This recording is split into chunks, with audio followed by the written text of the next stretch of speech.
We're heading to play in the quarterfinal against AS Monaco at Signal Iduna Stadium, which is in the center of Dortmund. Shortly before 7 p.m., the players of the team boarded their official team bus. When the bus took off the parking lot of the hotel and turned on the street, there were three detonations, 3 bombs that exploded and hit the bus of Dortmund. 3 explosions occurred close to the Borussia Dortmund team bus. The B team bus had just left the hotel. The explosions destroyed 2 windows in the rear part of the bus. People screamed, people jumped to the ground. The fellow Dortmund fan I was supposed to watch the match with, he called me and said, turn on the TV, there was an attack of the Dortmund bus. And I thought he was like, that was impossible. Some of the players screamed at the driver to keep driving as fast as possible because they were worried that people might storm the bus. German investigators say the explosive devices used in the attack on the Borussia Dortmund bus contained metal pins, and that one had pierced a seat headrest. Unbeknownst to the team members, the actual mastermind behind the attack was, as they were disembarking the bus, was actually eating steak and sweet potatoes at the hotel they had just left. Authorities are attempting to verify a letter left at the scene claiming jihadists were behind the attack. Because there had been a series of attacks by Islamic terrorists in Germany and Europe, there was widespread suspicion in the media that this was another Islamic terror attack. 3 letters were found at the site of the bombing that took credit for the attack on behalf of Islamic State. There were, however, reasons to doubt this particular narrative. Would actually be a surprise if ISIS were actually part of this attack. Possibly could be employed by other groups like the far right wing to try and shift the blame. The letters had some strange qualities. They were written in a strange German that used big, sophisticated words, but had basic grammar mistakes, as if someone was native German speaker but pretending to be a foreign person. Federal investigators have detained 1 man suspected of links to Islamist terrorism, one of 2 suspects whose apartments were raided this morning. Shortly after the bombing, a man in Austria named Rudolf, who was a big BVB fan, he noticed that something strange was going on the stock market related to the team's shares. He emailed the lawyers of BVB, who then forwarded that email on to investigators. The email stated that someone had bought 60,000 BVB put options, a wager that the value of the shares of the team would fall below a certain amount at a certain date. Why would someone buy that ahead of a match and then 3 bombs go off? Something isn't right here. For the person to make money off of that, it required the stock to go down quite a bit in a fairly short period of time. And it wouldn't just be the team losing a match, it would require something much bigger than that. There was another big red flag about this purchase, which is the fact that it had actually been made, number one, on the day of the bombing, but also from an IP address that had been traced to the actual hotel where the bombing had taken place. When 3 explosions targeted the bus carrying the Borussia Dortmund footballers on April the 11th, written notes left at the scene claimed the attack was the work of ISIL. The truth, as is now alleged, is remarkable. On April 21st, the police arrested a man in a southern German city called Tübingen. He was on his way to work, and his name was Sergei Benegold. He seemed like an unlikely suspect because he had no known connections to the Islamic terror world. He didn't seem like a far-right extremist. He didn't seem like a left-wing extremist either. He seemed to be a completely unremarkable young man. A 28-year-old German-Russian man, named only as Sergei W., stayed in the same hotel as the players on the night before the bombing. He specifically requested an upper room overlooking the bushes where the explosive devices were hidden. The media dissected why he would do that, what was his past. He had been inspired by the 2015 terror attack in Paris. And he noticed that in the aftermath of the attack, the stocks of French companies went down. And he believed that if an attack took place that was directed at a specific company, that the decrease in stock price for that company would be even more dramatic. It never occurred to anyone that someone would do that out of greed. We now know that the suspect bought 3 different derivatives on the Borussia Dortmund shares. With all these derivatives, he bet on falling shares. The suspect bought the majority of these financial products on the 11th of April, the day of the attack. If the plot had been completely successful and the stock had reached a value of 0, Wienergold would have made up to 570,000 euros, or the equivalent of about $608,000. Ultimately, the plan completely backfired. The attacker, Sergei Wienergold, didn't make any money. In fact, he lost money. In court, he would be extremely quiet. He usually kept his hands clasped together. One of the lawyers actually commented that he had never seen a defendant act so calmly. Wienergold had served some time in the German military. From that information and from online research, he was able to figure out how to assemble remote detonated bombs that would do what he hoped to do. There were a few days of extremely emotional testimony, including the soccer players who described doubting whether or not they could ever play another game again. It brought everything back up, and it didn't quite help them to kind of process what was going on. Throughout it all, he sat there completely silent. The big mystery that was swirling around the trial was the question of why. He may have simply done it because he wanted to impress a woman. Rebecca is a young woman who has a very troubled home life. She ultimately sees her relationship with Wienergold as an opportunity to leave that troubled home. Wienergold is a Russian immigrant to Germany. He speaks with an accent. He has anxiety in large groups of Germans. She begins to resent the fact that he has these fears and feels a little bit trapped. Rebecca attempts to dump him on multiple occasions, and he threatens to commit suicide if she leaves him. Wienergold apparently told Rebecca that she would soon be seeing a surprise. After being dumped via text message, he apparently began planning for this attack in earnest. Wienergold was charged with 28 counts of attempted murder, which carried a maximum sentence in Germany of life in prison.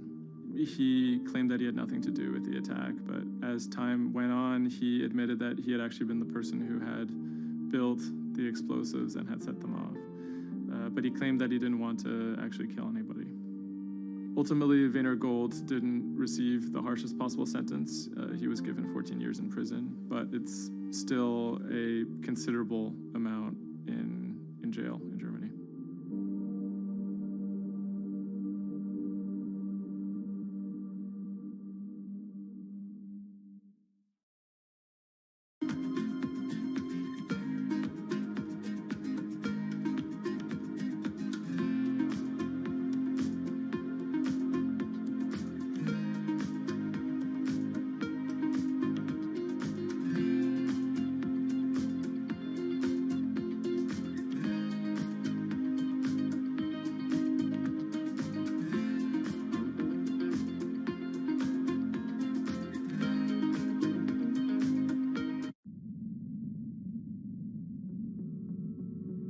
The threat of an asteroid hitting Earth is very real. If it's big enough, it's also very final. These are very, very infrequent events. The probability is not 0, though. A blinding flash of light streaking across the sky. About 100 tons of space rock falls on Earth every day.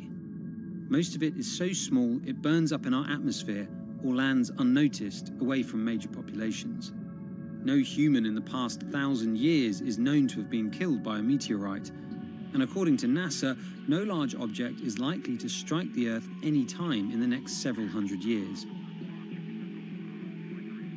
However, one thing is certain: we haven't found them all. There are thousands out there, and we don't know where they are.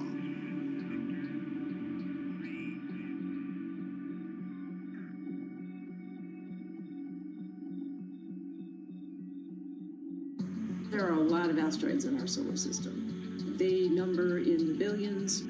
Scientists all over the world are working toward detecting and deflecting the most catastrophic of natural disasters. The race is on to find as many of these objects as we can. We have a way of calculating whether or not an asteroid is potentially dangerous or not. I mean, I think it's something worth investing in.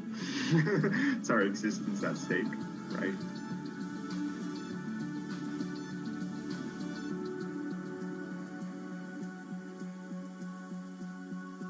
Amy, let's get this one out of the way. It's probably the question you get asked the most, but how scared should we be?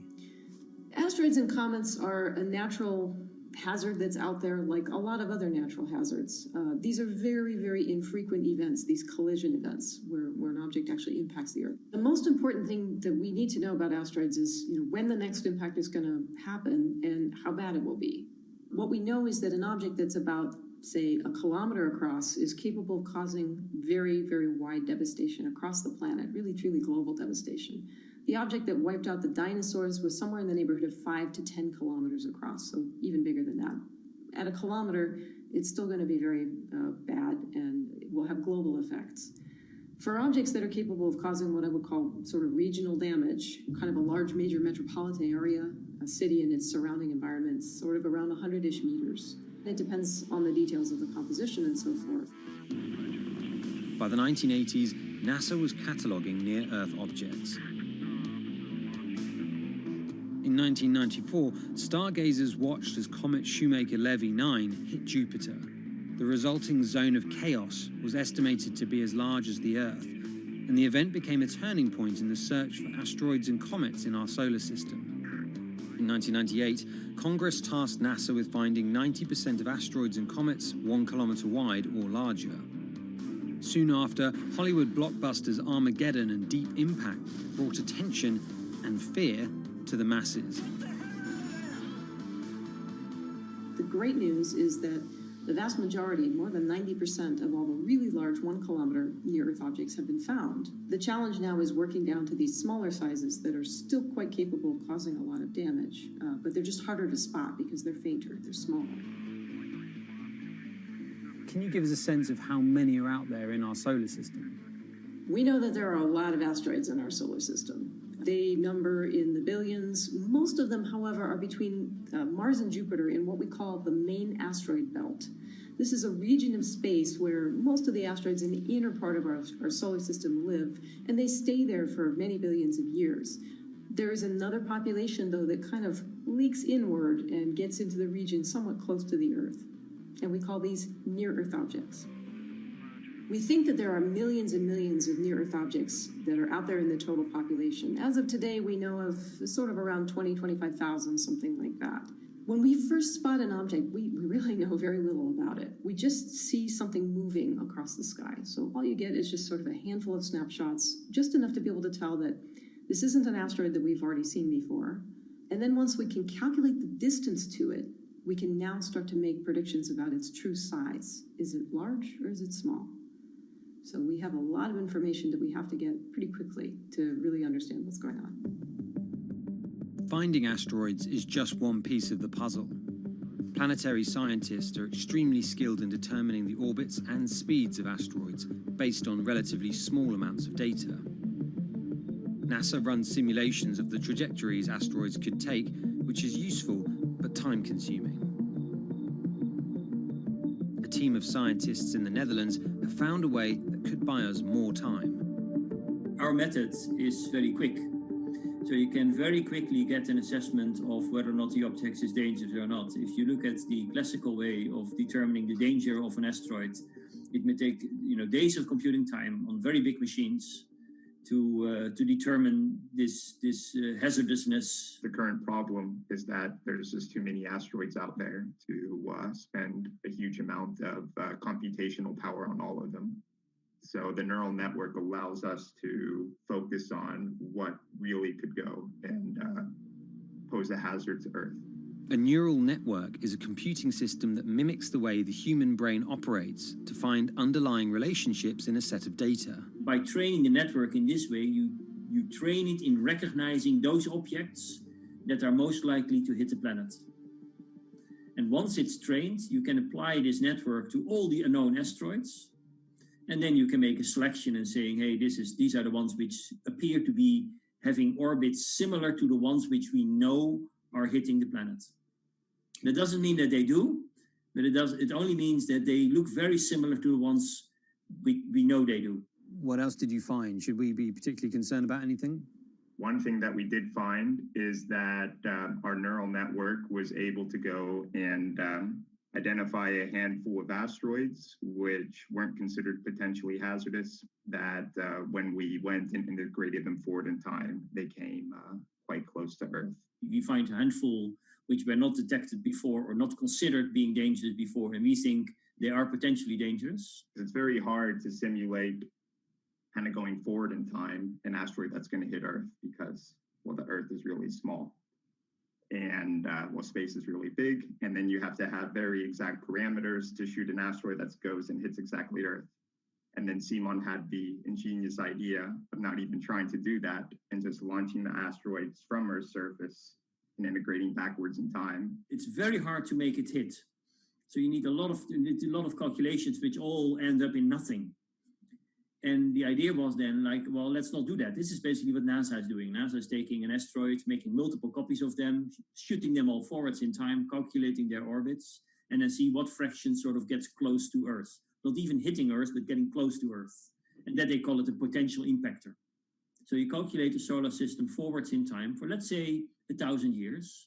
And then you launch asteroids from the surface as if you go forwards in time, would fall on the surface.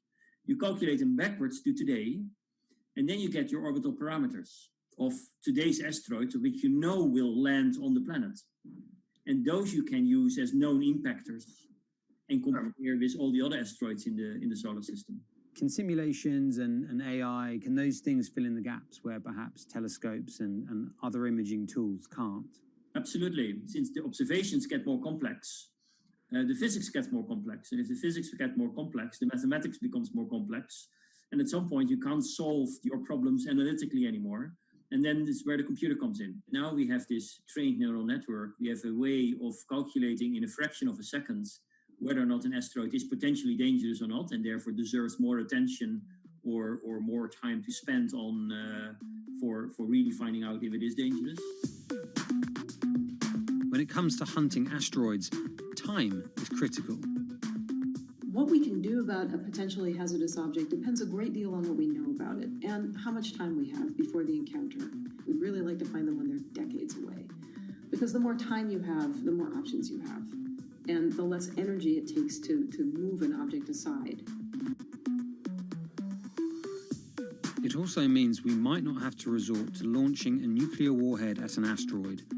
Until recently, pretty much our only choice. That's an option of last resort, in my opinion, yes.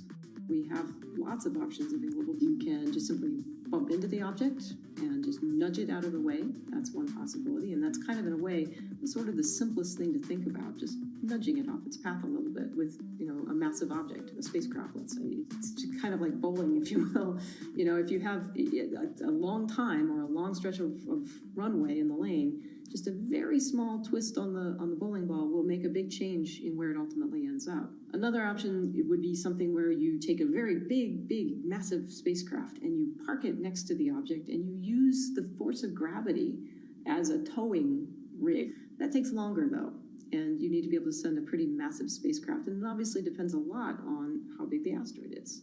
Other options start to get more and more complicated, and they range from painting one side of the object a white color and painting the other side dark, and then letting the pressure of light sort of perturb its orbit.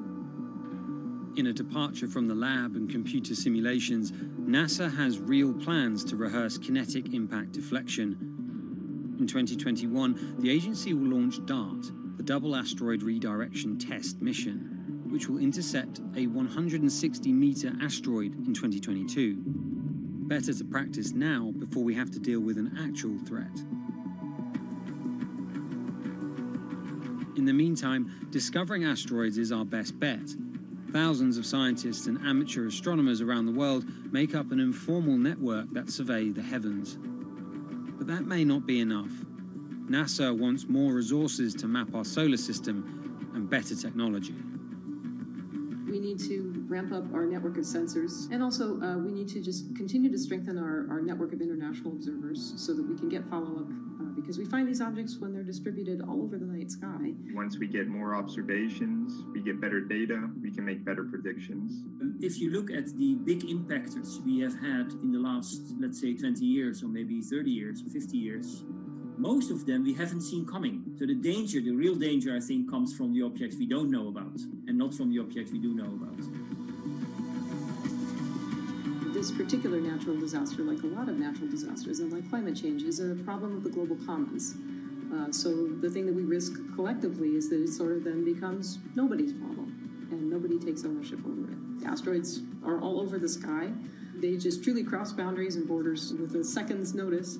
I kind of imagine in the future, maybe lots of small satellites around the Earth that are always going and looking outward. I mean, I think it's something worth investing in. It's our existence at stake, right?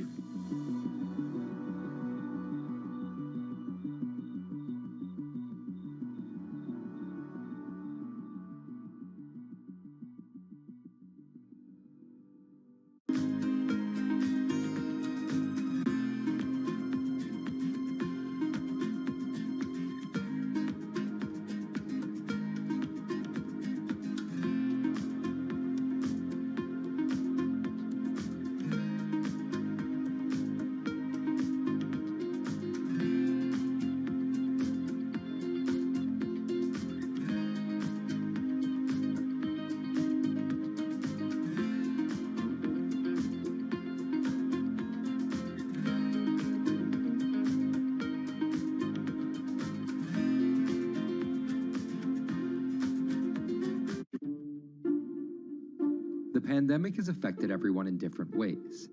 Some pass the time by baking. Homemade sourdough bread. Do I need to say more? Some chose to binge watch Netflix. It's your game. Or maybe you started a garden oasis in your backyard. Next, I'm going to put my lettuces in. But for millions of others, I'm going to be posting stocks that will boom. They wanted to uproot the financial industry. Let's just lock it on up and take $15,000. Here's a stock that can change your life. I see a stock going up and I buy it, and I just watch it until it stops going up, and then I sell it. I have gained over $3 million. I want some free money. I don't think you can overstate the online communities or social media's influence on financial markets. A large group of inexperienced investors who discuss their plans on social media platform Reddit have shaken up the stock market in a big way. The stock that everybody's talking about right now is GameStop. Video game retailer GameStop is set to continue their head-spinning ascent today. The revolutionaries on Reddit are spanking Wall Street's ass. The more these stocks go up, the more the big guys are getting creamed and losing billions of dollars. This isn't a wealthy person's game anymore. Anyone can play it. I took up a little bit of a new hobby, and I am interested in day trading. As an investor nowadays, you don't have to look a specific way. You don't have to wear specific clothes. You don't have to be doing it from a trading floor on Wall Street in like a high-rise building in downtown Manhattan. The narrative of what's driving the markets is no longer being held in secret offices in New York and Boston of privileged people talking to other privileged people. It's right out in the open. It's on Twitter, it's on Reddit.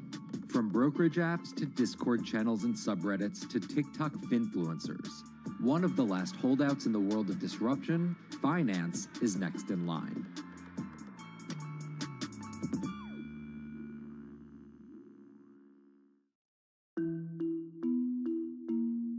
Investing should be as ubiquitous as shopping online. That's Vlad Tenev, the CEO of Robinhood, the online brokerage app, talking about how he wants his app to disrupt the world of stock trading like Amazon disrupted the world of home shopping. And I think that speaks to exactly the mission that a platform like Robinhood has, which is to democratize investing. Robinhood was started in 2013 by Vlad Tenev and Baiju Bhatt in, where else, Silicon Valley, as an alternative to the big brokerages, but with one big difference. As they were building the social network around finances for people, they realized that there was a gap in the market and that free trading could become something that they could bring to the markets, they could disrupt the industry. While no-fee trading is industry standard today, it was unheard of when it was first introduced. The online brokerage industry was really innovative when they came on the scene 10, 15 years ago, but they kind of stopped innovating where you haven't seen those commissions come down beyond $5 or $6 or $7. Robinhood think that by offering zero commission that they're going to push people onto this platform. And on top of no-fee trading, the customers Robinhood was courting have been long overlooked in the world of finance. So the typical customer of a Charles Schwab, for example, is putting a lot more money in that brokerage account than the typical customer at Robinhood. Even today, with all of its popularity, the median account size is about $240. There's Fidelities in the Schwabs and the E-Trades of the world. They look down their nose at those kind of accounts. I don't want a $1,000 account. They're just a headache. I want a $100,000 account. And this is key here, right? Because the thing about Robinhood that's different than every other single brokerage platform is how easy it is to use. The design of the Robinhood app really has in mind a user who might be coming at this absolutely cold. The fonts are very well sized, the shapes, the colors, all of that is something that the founders of Robinhood paid really close attention to. And by creating an interface that catered to a newer investor, they were able to gather a pretty healthy group of customers. And by 2019, they had about 10 million customers. Those 10 million customers were a huge success story for Robinhood, but no one could have predicted its explosion after the arrival of COVID-19. Remain indoors to the greatest extent, and 100% of the non-essential workforce must stay home. What we saw when the pandemic hit was the growth of Robinhood users absolutely turbocharged. And oddly, you saw this surge in interest in stock trading. Then they saw the absolute surge in 2020 in customer growth. And now, by many accounts, they have more than 20 million customers, which is pretty extraordinary. So the next step for them is to figure out how to monetize those users and how, even with their small account sizes, to get them to grow with the company and, as it releases more products, come along with them.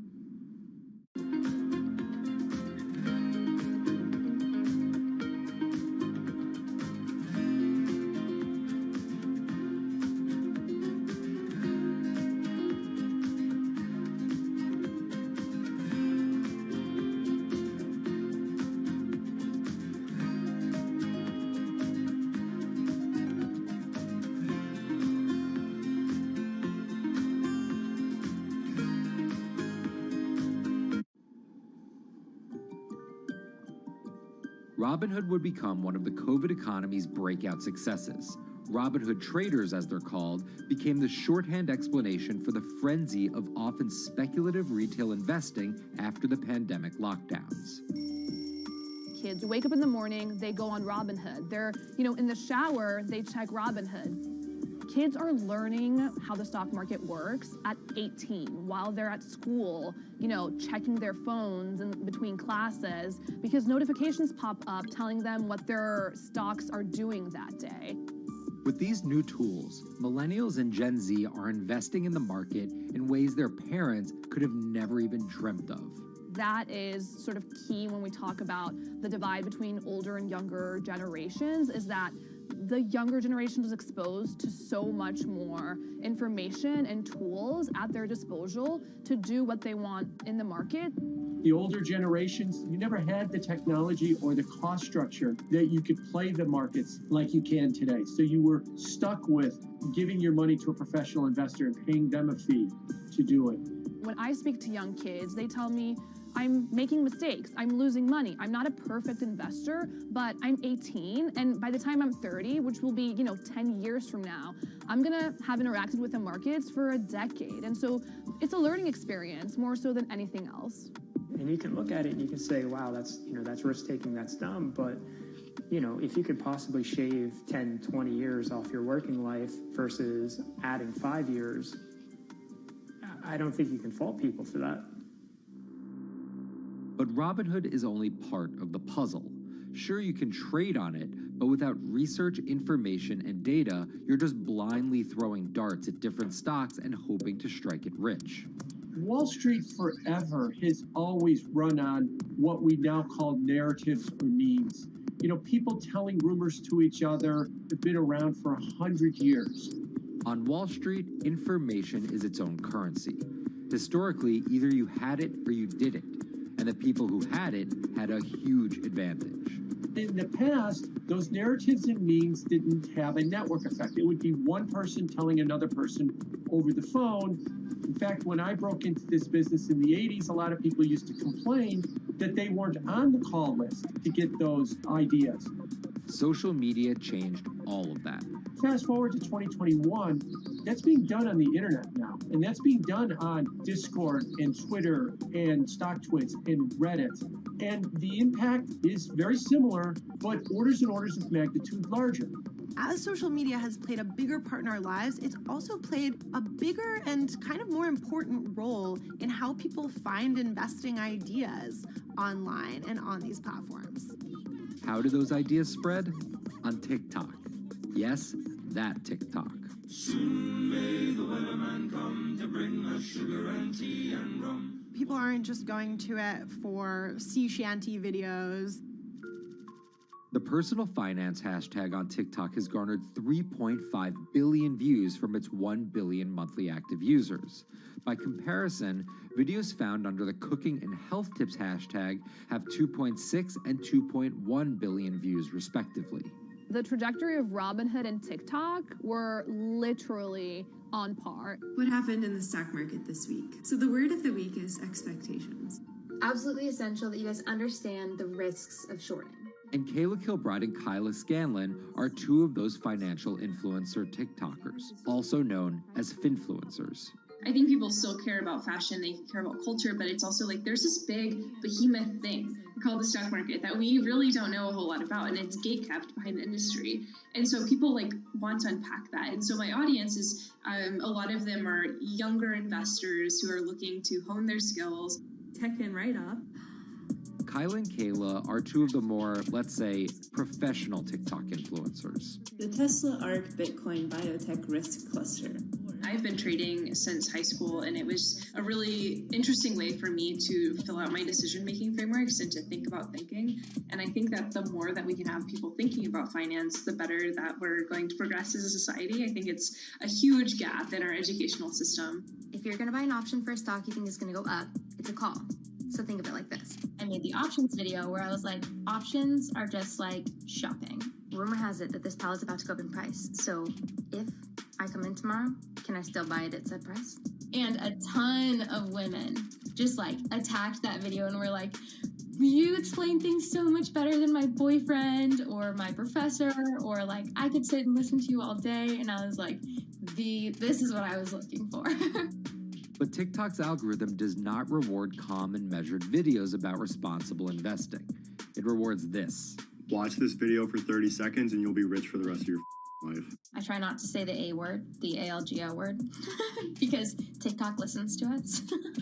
The algorithm does impact how you feel. You do notice which videos do better versus which videos do worse. How do you catch someone's attention in less than 60 seconds? And how do you make it something that they're like, I need this in my life? Nearly impossible to do that in 60 seconds. But the people who perfect it are the people that you're going to watch and going to stick around.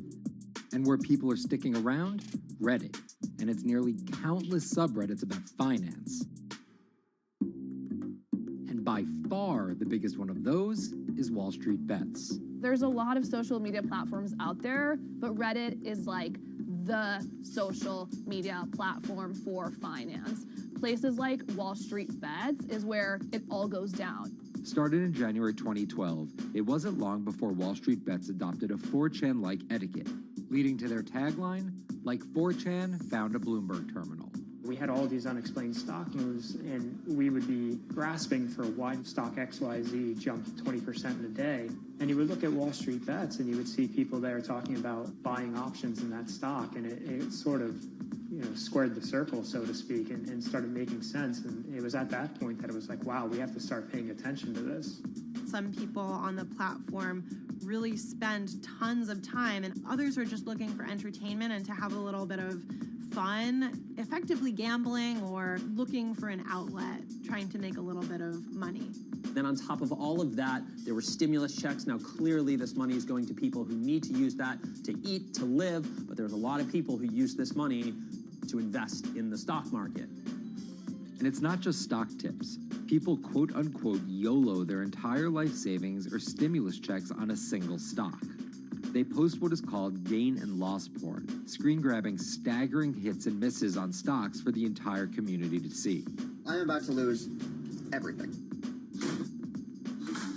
And while some of the people on Wall Street Bets are novice investors, the community contains multitudes. In one respect, what it did show us among these network groups is they are very sophisticated. They're not a bunch of ignorant people talking to other ignorant people. And this is where the pieces of the puzzle all come together to wreak havoc on Wall Street for a solid week in early 2021. It's pretty clear that the combination of more people having retail brokerage accounts and trading apps and more people being stuck at home looking for some kind of entertainment and some kind of community online came together in this very singular way. What came together is GameStop. Let's go back to the beginnings of what happened with GameStop a couple of years ago. On the boards like Reddit and StockTwit, a lot of people were talking about GameStop as being attractive value. Some of them are even, Wall Street alums who left the industry and now still have access to tools that they can use to improve their financial well-being and make very good decisions. And I think Roaring Kitty is a perfect example of that. GameStop is one of the most compelling asymmetric opportunities in the market today. Really, I don't understand how you could disagree with that. At the same time that this crowd was talking it up, the hedge fund institutional crowd didn't like this stock at all, and it had the largest short interest of any stock in the New York Stock Exchange going into late 2020. Short selling is a bet that a stock price will fall, and it's a fairly simple concept. An investor borrows a stock and then sells it.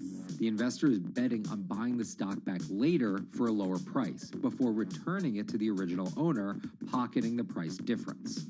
What a short seller would tell you is that they almost act as a policeman in financial markets, or they're at least looking for companies that aren't what they say they are.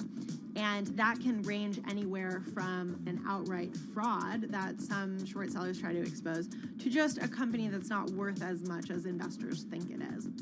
The problem is, if the stock price rises, the short seller has to come up with the money to buy the stock back. And the more it rises, the more it costs. And that's what's called a short squeeze. And the hedge fund Melvin Capital was on the wrong end of that squeeze. Melvin Capital lost over 50% of its money in the month of January alone, just from being caught in the short squeeze of the stock. This is where the disruption comes in. One of the most wild stories you're ever going to see. GameStop shares absolutely going nuts. In less than a year, the company's stock has jumped from less than $3 a share to almost $350. Cheers, everybody! Roaring Kitty has turned $50,000 or so investment into some $14 million. Whoa! Investors all over social media use the free trading app Robinhood to wreak havoc on Wall Street. They're actually piling on into some of these stocks to really hurt the professional short sellers. And they all used Reddit, Twitter, TikTok, and Discord to tell one another to keep buying and, quote, hold the line and not sell GameStop. People are getting cheerleaded for jumping in, buying at the highs. They're saying, keep going. And it was working too, until Thursday morning, the trading app Robinhood sent out this tweet. In light of current market volatility, we are restricting transactions, including GameStop. People were really angry. Robinhood was supposed to allow the regular people to play the same game these big boys are playing. But instead, we were all taken for schmucks, and they screwed us. Shares of GameStop are jumping again now that retail investors are being allowed to buy shares of the stock. But what we learned is that when people organize online, they have the ability to disrupt the market. And it was a big sign. The ivory walls of the institution aren't as powerful as maybe the institutions thought them to be. I don't know if pumping up GameStop was the best use of billions of dollars, but I think that as a signal to society, it was pretty interesting and powerful. The GameStop saga was so impactful that both Vlad Tenev and Roaring Kitty were called in to testify before Congress to clarify each of their roles in the saga. One thing that's emerged from the congressional hearings is that they're interested in how retail brokerages make money and whether they're keeping the best interest of their customers in mind, but it's pretty fuzzy as far as what they would actually do as a result.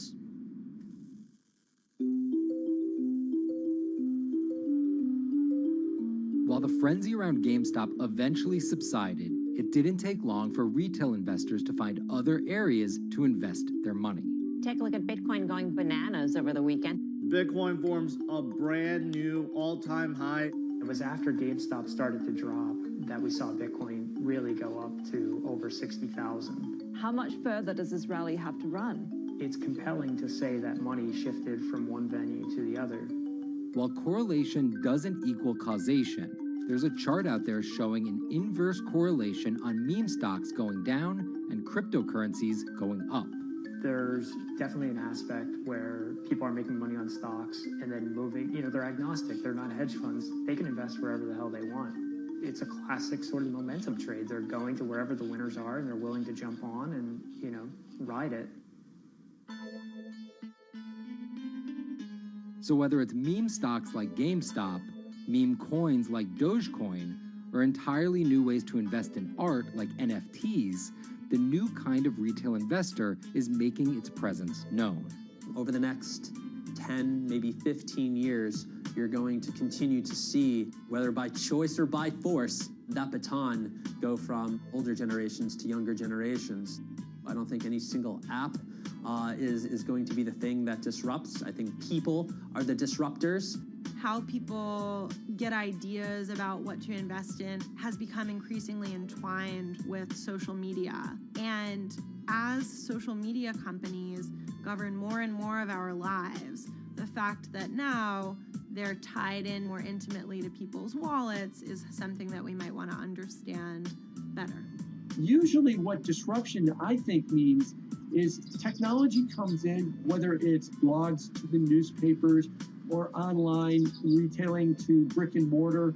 They come in and they're in the same business, but they just do it in such a gigantic cost savings that it causes everybody to switch.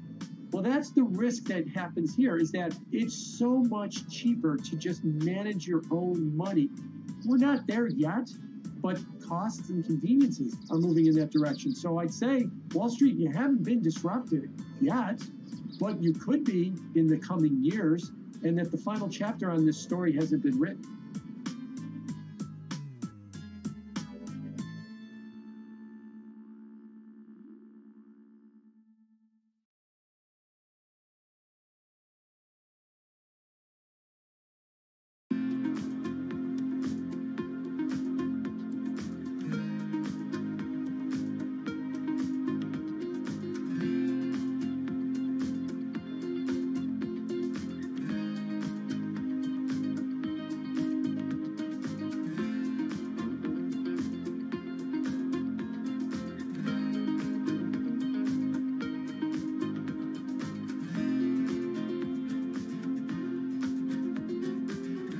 Meet Bloomberg's own David Nicholson. Now, his happy place is out in the field, on the open road.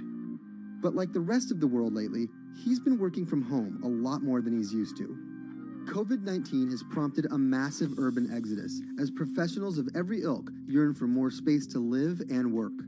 As a result, rural areas have exploded, and they're poised to experience a resurgence as more and more families pack up and leave the big city to try out life in the burbs. But there's one problem with that. Not all internet speeds are created equal. Anyone who might need to upload or download large files for a living may not want to pack up and move to that cabin in the woods just yet. Now, David's house isn't a cabin, but it is in the woods, and inexplicably, his internet is workable. My internet is okay. I pay a lot for it. It's around $140 a month. The download speed's great, and the upload speed is terrible, which is really bad for my work because I have to upload these massive files. But I'm definitely one of the more lucky ones in this community. Just a few miles down the road, my buddy has awful internet. It's usually under 2 down and under 0.2 up, so it's often unusable.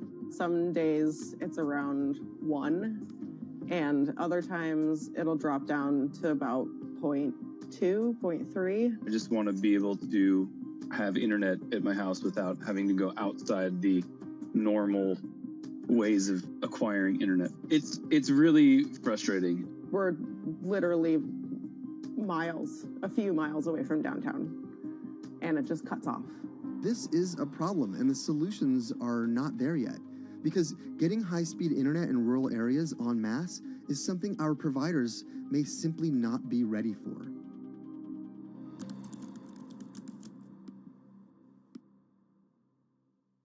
If your internet service doesn't have fast download and upload speeds, then you don't have high-speed harmony. You have. Americans on average pay about $70 a month for internet at home, but in rural areas, it could cost a lot more for a lot less service. So the pricing for a fixed wireless provider here can be something between $80 and $150 for about 25 megabits per second. However, gigabit service, which is 1,000 megabits per second and symmetrical, is running at about $119 a month or $130 a month. That's John Paul. He co-owns Spiral Fiber, an internet service provider here in Nevada County, California. And for the past 10 years, he's been trying to bring an affordable fiber optic network to town. It all started when he applied to be part of the pilot program for Google's fiber service. Across the country, civic boosters have been going to extremes, chanting, singing, and marching, trying to get the search engine giant to look at their town. The internet these days is crucial to be in the world, to be a part of the world, and to be connected to your community. Google ultimately went with Kansas City, Missouri, which left Paul on a mission to get funding to lay out fiber optic networks for gigabit service. Over the next several years, he would attend conferences and pitch venture capitalists and apply for grants to make his vision come to life. One of the biggest roadblocks to building infrastructure for the internet here in the United States are the existing large providers.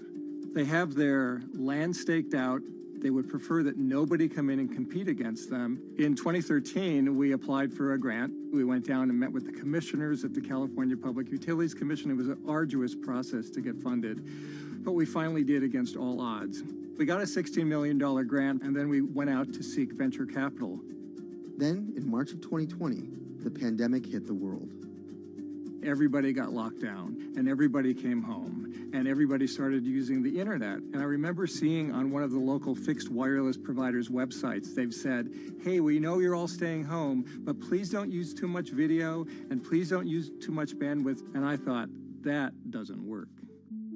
The U.S. connectivity gap is far greater compared to countries that are considered its peers economically. Some developing nations actually have better internet than rural America, like in Kenya, which has a state-of-the-art fiber optic network fed in from their coastline. The American connectivity gap does largely affect rural areas that are either outside of service coverage or simply prohibitively expensive. This is Rebecca. She and her family moved to Nevada County just a couple miles down the road from David. They took for granted that high-speed internet would just exist in the area, and it's not something they even bothered to check on before buying their house. Turns out, all they got was dial-up. We wanted to move where we had a little more space, room for the kids to run around, just be out in the mountains a little bit more. Having come from a bigger city area where Wi-Fi is pretty readily available, we hadn't really considered that in our purchasing of the house, whether that would be an option or not. When school started, and now that we are remote learning with our children and we're doing everything from home, we didn't have the option to do that at our house. So every day when school would start, we'd have to pack the kids up and we'd go to my in-laws' home. They have a little cabin up in this area that does have Wi-Fi already. Rebecca's situation is the norm in rural America. According to data from the Federal Communications Commission, just 4% of urban Americans lack access to broadband internet.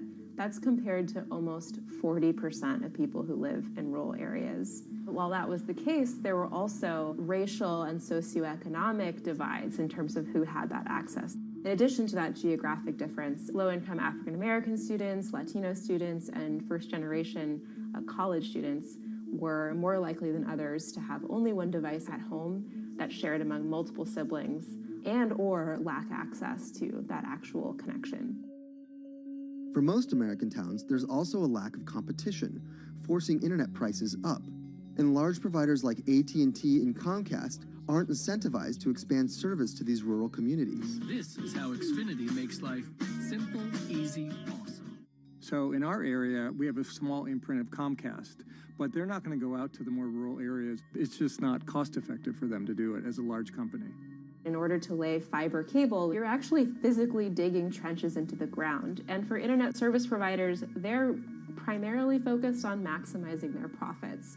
And so the fewer customers you have, in any square mile and the more fiber you have to lay, that's just kind of harder to pencil out from a purely economic standpoint. AT&T released a statement on the matter, expressing the need and desire for government assistance to fund fiber optic expansion to areas deemed unprofitable. Comcast released a similar statement encouraging more public-private collaboration on this effort. Federal agencies do offer grants to help communities build broadband networks, but many have argued that there's not enough flexibility on how to use these funds. The COVID-19 relief package passed by Congress in March and signed by President Donald Trump awarded $43.3 million to 51 projects on the East Coast alone. But it also stipulated that these projects needed to be up and running by December 30th. For contractors who plan projects months and years in advance, it's a scramble to rearrange their schedules to meet that deadline. So what we've been asking the federal government to consider is at least have, as long as the projects are getting started, knowing the projects are being put into place to expand both remote learning, working from home, and opportunities like that that are truly driven from COVID. We're moving as fast as we can regardless, but hopefully they'll give us some more time. Talking to John Paul, it's clear that he believes broadband is something that can transform a community and should be considered a public good. One of the first communities to come on in the United States with full-on gigabit service was Chattanooga, Tennessee. Now, they're a bigger city, but they're a city that was economically in a downturn. In the last 15 years, the city of Chattanooga has turned around in an amazing way. It's a nexus for young people to move to. It's a place where technology happens. It's not just about logging on to Zoom, to connect with your colleagues who might be in New York City. It's also your ability as a small business, operating in the town of Nevada City or wherever it may be to, quickly upload your payroll documents or something onto the cloud, or to quickly, swipe a customer's credit card. There's just some really basic business functions and mechanics that I think people in big cities really take for granted, and that are just going to be a much bigger challenge for small business owners in rural areas.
Historically, the marginalized people, you call them as untouchables or Dalits, they have been kept away from the center of the knowledge.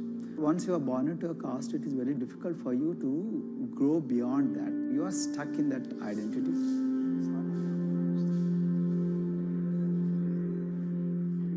I think education is the best way of liberating them. So that's how I chose to work in education sector. The kind of education that we are giving to the marginalized people is going to change not just the fate of these communities in Telangana, but it is going to be the source of inspiration, source of hope for all the marginalized in this country.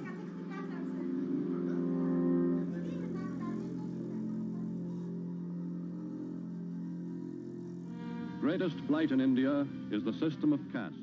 For generations of Indians, the social code known as the caste system has defined how people earn a living and whom they marry. Although outlawed 7 decades ago, castes remain a significant factor in deciding everything, from family ties and cultural traditions to educational and economic opportunities. Dalits, people who are on the lowest rung of the caste system, constitute almost 1/5 of India's population of 1.3 billion. Not able to afford the high tuition of private schools, many are forced to attend government-funded institutions, which in the past have suffered from poor infrastructure, lower education standards, and high student-to-teacher ratios. But Dr. Praveen Kumar is trying to change that.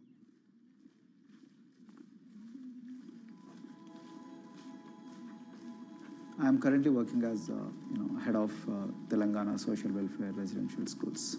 So totally above 400 schools I manage. These are all residential schools for the students who are historically marginalized but talented and then poor. My friend also Of them, 60% are girls and then 40% are boys, because girls are more marginalized among the marginalized. Their voices are always suppressed. My approach to improve the conditions in the schools has been put your eyes and ears on the ground always. Talk to the parents, talk to the teachers, talk to the students, stay in the schools and then understand their problems, their challenges, both in classrooms and then the corridors and the dorms. Then go to the dining halls and see what kind of food they are eating, and then go to their homes and then what kind of food they are getting and what kind of challenges the parents have. Very good. 9th class. One of the important changes that I brought in after I took over was to complete the transformation of mother tongue to English medium, because English medium, as I said, English is the language of emancipation. A language that connects you to the whole body of knowledge in the world. So we had to train a lot of teachers. refer to the dictionary also, okay, and find out the new meanings. As well as describe about. Hey, Richita, how are you? Hi, Sindhu. Fine, thank you. And how about you? I'm fine too. It's been a long time. Identity is extremely important.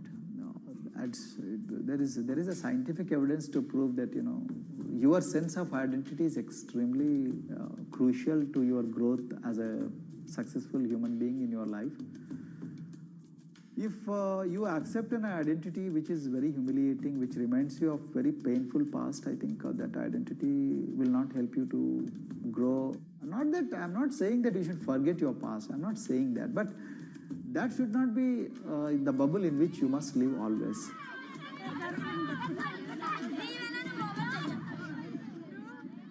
Sweros is an alternative identity. S stands for state, W stands for welfare, Aero, SW and then Aero is Swero.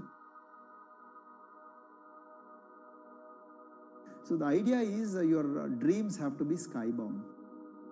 So that is what we are trying to achieve by changing the identities. Like, you say, I'm a Swero and I aim to be a doctor.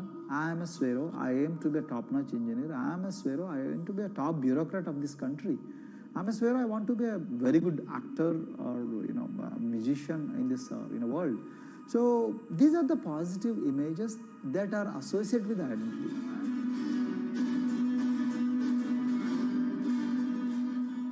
Just to give an example to you, in 2012, in our institution, we used to produce about 6 doctors per year. But because of our, this self-liberating ideology of Spheroism, we have, this year, we have produced about 189 doctors. This is phenomenal for any poorest of the poor people. You know how difficult it is to get into a medical colleges in this country. So, but today, because of this ideology, the students have been able to achieve this, feat. Pujita has been a farm laborer, and her parents themselves are agricultural laborers. And then this girl used to sell vegetables, but thanks to the residential education institutions, she came to the Gaulidoddi campus, and then she toiled very hard for 1 year, despite many problems. And today, I'm so happy to share with you that she has joined one of the prestigious medical colleges in the state of Telangana, Usmania Medical College, and then in future, she hopes to be a gynecologist. So this is the journey our children are hoping for. Similarly, the Mount Everest expedition. At Mount Everest expedition, we are very fortunate enough to place the youngest ever female in the history of this world on the peak of Mount Everest. How did this happen? It's all because of an ideology that helps you to liberate yourself.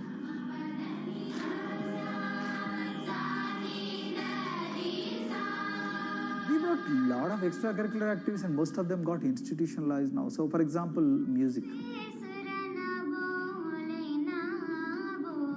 Similarly, the games. We have so many coaching academy. We have boxing academy, we have wrestling academy, we have handball academy. So we have, kabaddi, the traditional Indian sport. We have golf. We have introduced the golf also. Like golf is generally played by so-called rich people, but today even poorest of the poor people also are being trained in golf in our schools. Wow. So our intention has been to give all 360 degrees, type of opportunities to the students, so that whoever is interested in whatever activity, they can go and then do it. Break the barriers, break the fence, at least mentally, because poor people have been programmed to be victims, programmed to be subjugated, programmed to be on the margins, always, programmed to feel inferior. We wanted to change all that. There are certain games which are exclusive to rich people. There are certain languages which are exclusive to middle class and upper middle class in this country. To put it in one word, the sole aim of introducing all these co-curricular activities is to break the stereotypes which are recklessly imposed on these people. Their stereotypes Dr. Kumar knows all too well. Born a Dalit, his grandparents were labourers and access to the village well was restricted. Dr. Kumar credits his parents' belief in the power of education with helping him realise his aspirations. He went on to join the Indian Police Service, attended Harvard University, and then began pursuing educational reforms back home. I attribute whatever I am today, it's to my mother primarily. They educated me in the village, although there were no good schools. So then I stayed in social welfare hostels, the hostels which are managed by government for the poorest of the poor kids. I passed with reasonably good grades. Then I went to university, and then I faced worst form of discrimination in the universities. Like there were in those days I'm talking about. So the bathrooms and the toilets were exclusively meant for scheduled castes and scheduled tribes. We used to fight discrimination on one hand, and then again try to excel in academics day in and day out. So that's how I came to education, because I deeply believe that education is the only important weapon that can really place the poorest of the poor people from a very victimhood orbit to a prosperous orbit. I think in future this is going to be a game changer for the marginalized in this country.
If you look at a thermal image of a city and then compare that to a map of vegetation, you'll find that where there's greenery, the temperature is lower. That's because things like asphalt, concrete, and shingled roofs absorb more heat from the sun than trees. This is the urban heat island effect, and it accounts for higher temperatures in cities, often by several degrees compared with their surroundings. It's becoming a huge risk to human health as growing urban populations exacerbate the heating effects of climate change. Heat waves kill more people than any other extreme weather event, more than tornadoes, hurricanes, and even floods. That's why urban heat island mitigation strategies are being studied in Singapore by a group of researchers. The government-backed project called Cooling Singapore is now in the process of combining everything they've learned to create a digital tool that can help cities all over the world, starting with Singapore.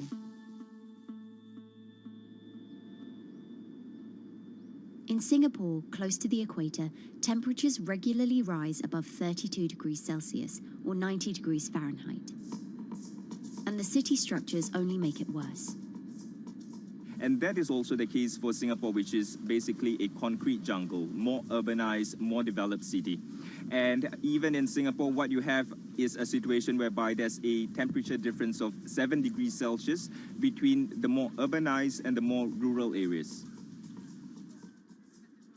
The government has taken drastic steps to keep temperatures down.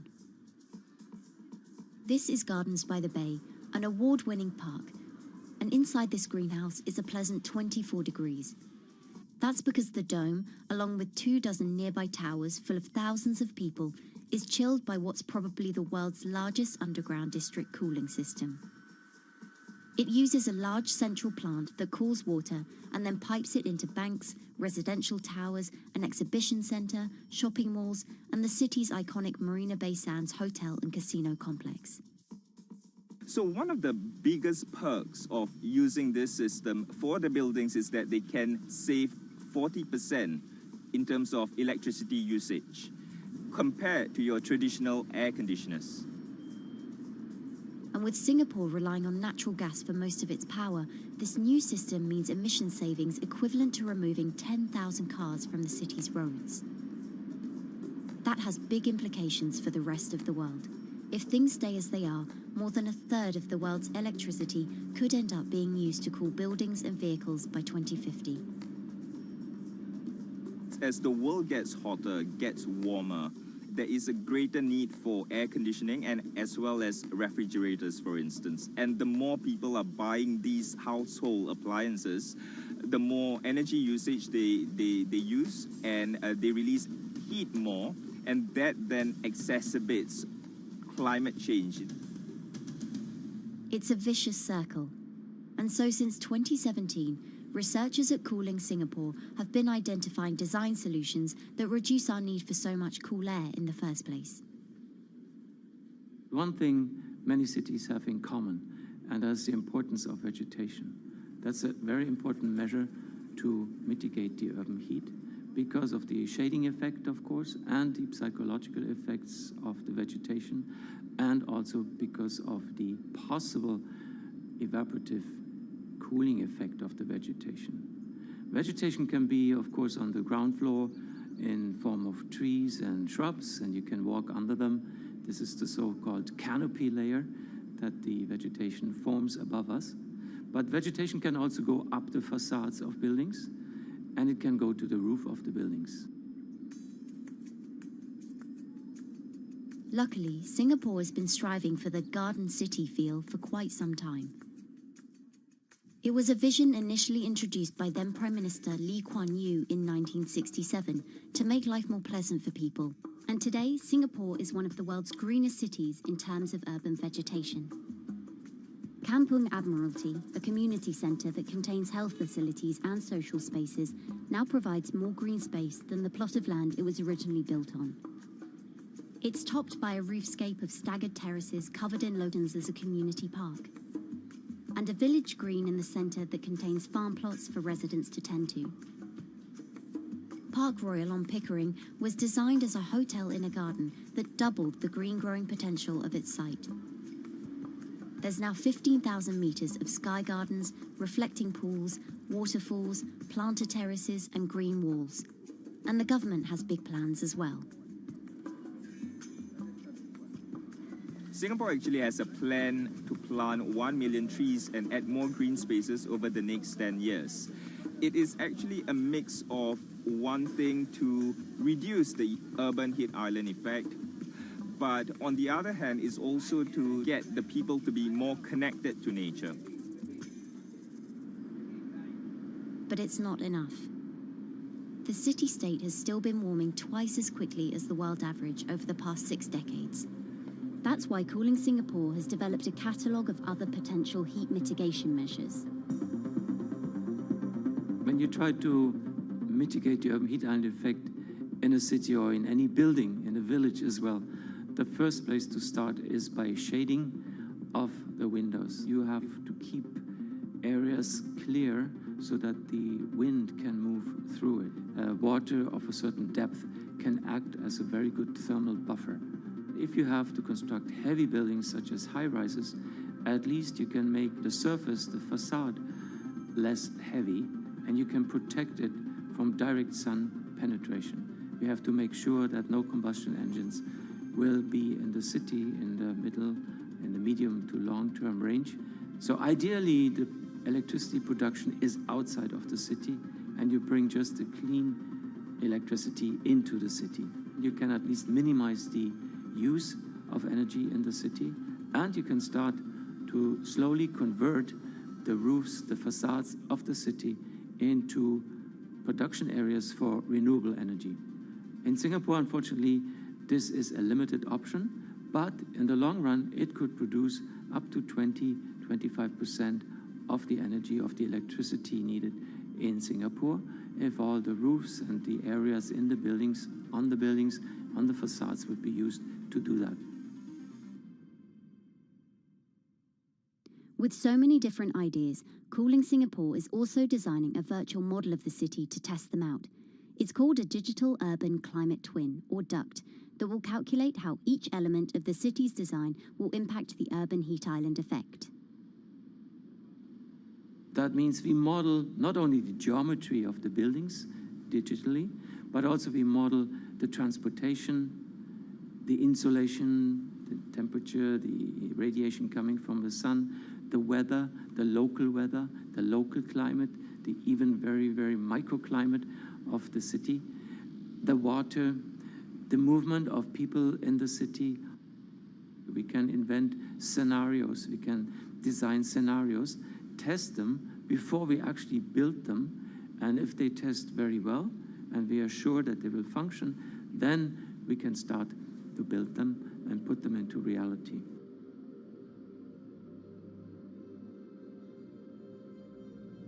Singapore will be using this new tool to figure out which actions it should take next.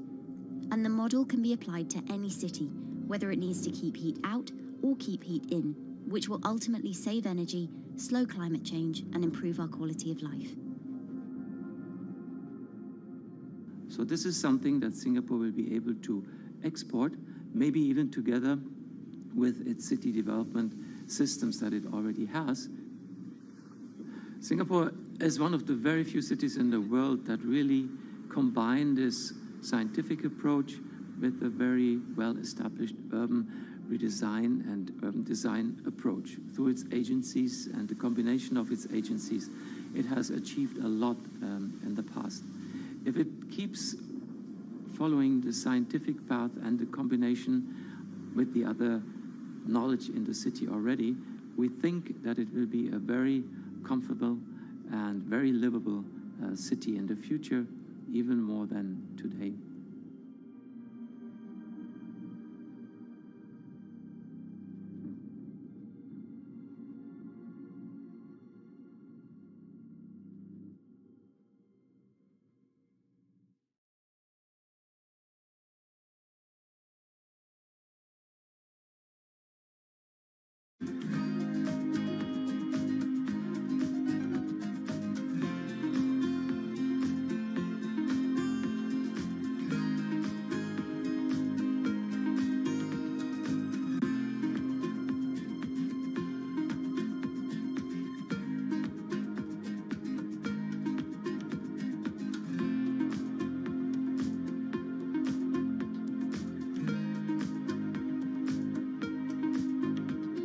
Times are tough.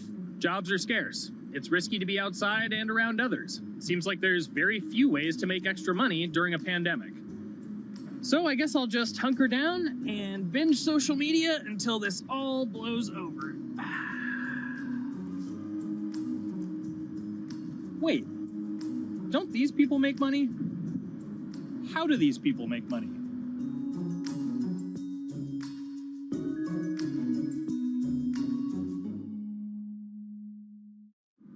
Streamers, YouTubers, Twitch stars.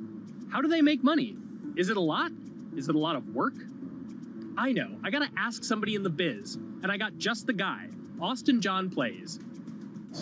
This is your full-time job now, right? As of November of last year, yes. This was always just kind of like a side thing. Like, any money that I made from doing my videos and whatever else, I never touched that because I didn't really think of that as being like real money. And then it started coming in more and more. And then it was like I hit my first day that I broke $1,000 and I was like, this is actually going to be money. How did the YouTube channel come to be? When the game Pokemon Sun and Moon came out for the 3DS, there was like things that I learned about the game, and then I wanted to just share that information with people. And at the time, I didn't have any way to capture a screen or anything, so I found like generic footage, and I kind of put it all together with so much editing. And that video got 6 views. And then 2 days later, I made another one, and that one got 12 views. And then I just started pumping out more and more content, and people were like, this guy knows what he's talking about. It really just started building on top of itself, and then it was like, my channel really focuses on tips and tricks. So I play a straight 18 hours, and I'll finish the game or get to about the 40-hour mark, and then I'll make my first video. While I'm going through, I have a giant notepad and just scribbles everywhere, and I make these notes of like the things that stumped me, so I know the things that may stump other people. What do you need to think about if you're building your YouTube channel? 1, you need to do something that you're passionate about. Not that you like, not that you think you're gonna make money on, something you're passionate about. The other thing is something that other people are passionate about. It holds a special place to them. And third is, it needs to be something that people are gonna seek out information on. In order to enter into the marketplace, you either need to be better than everyone else, you either need to be faster than everyone else, or you need to be more accessible than everyone else. And you can't be more accessible because it's already on the platform. Granted, if you understand how the algorithm works, which is very similar to Google Analytics, then yeah, you can have a little bit of a head start. But if you're not doing it faster, and if you're not doing it better than everyone else, then why should anyone watch your channel? So my income as a YouTuber kind of breaks down to 3 different ways. 1, which is the bulk of it, which is ad revenue. Whenever you go and you watch a video and then there's an ad and then you wait 5 seconds and you hit the bottom right corner and then you go on to the next video, or a non-skippable ad, or the video starts immediately, you get the little banner ad at the bottom, or if you scroll down from the video, the first thing that shows there is an ad. Those are the 4 different types of ads that can appear on every single YouTube video. And all of them pay a certain amount. It varies on lots of things, like the country of the person who posts it, the country of the person who watches it, the time of year, where you are in the quarter, if there's anything going on with a reduction in ad revenue. Like, great example, COVID-19, companies weren't spending as much on advertising. So because of that, CPM went down. CPM stands for click per thousand. I'm using the Roman numeral for 1,000. And that means that for every 1,000 views, you get a certain amount of money. Now, on low ads, when I first started off, my CPM was 30 cents. So every 1,000 views, I made 30 cents. But then once I signed with an MCN and I started making more quality content and more engaging content, some of my better videos and certain times of the year, I can see CPMs as high as $12 to $14. And there's a big fluctuation between, you know, if I post a video when there's no ads being spent, like January and February, that's the reason a lot of your favorite YouTubers and also TV shows don't post new videos in that time of year because ad rates are down. Why are they going to make content then? Instead, you're recording and you're bulking up for when ad revenue is higher. The second way that a YouTuber makes income is support, crowdfunding, things like that. When I first started off, Patreon was really the only option, but then they started rolling out supporters and members for YouTube channels. So whenever I have a live stream, you can click a button and then you can become a member, and then you get special icons next to your name. I believe they're called badges, or on any video, you can hit the join button, and that helps support the channel. And then the third aspect of that would be merch. And for me, my merch has been somewhat basic. In fact, I'm wearing one of my t-shirts from last year right now. You have to endure the times that your first video gets 6 views, that you post it on Reddit and they say, shut up, and then an auto mod bans you. You have to go through that, because until you go through that and you discover why you're doing it, you're not doing it for other people, you're doing it for yourself. If you're not loving what you do, then it's not worth it.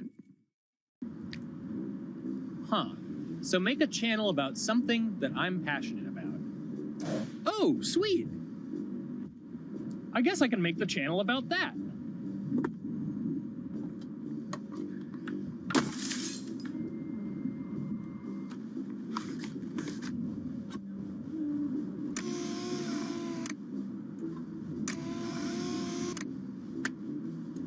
Now, how do I grow an audience?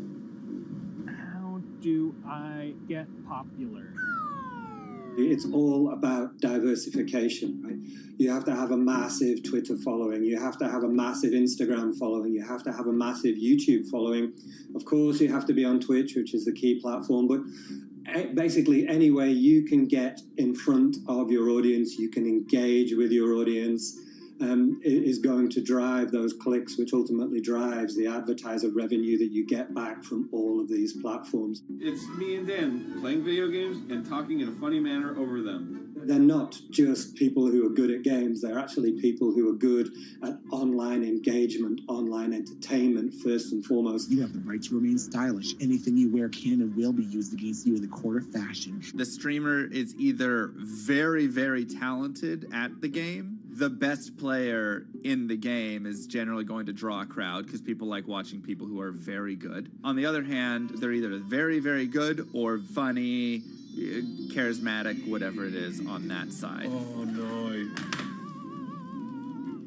You know, it becomes more of a show where they talk about other things outside of the gaming world, and gaming becomes really just a backdrop and an excuse to engage with that audience. There were those weird, like, Ronald McDonald, like, straight to VHS movies. You remember those? I'm personable, I'm chatty. I would kind of, you know, when boring things were happening in the game, I would ramble on about, you know, movies I'd watched or books I'd read and, you know, or conversations I'd had and stuff like that. And so I think being personable was a big part of that.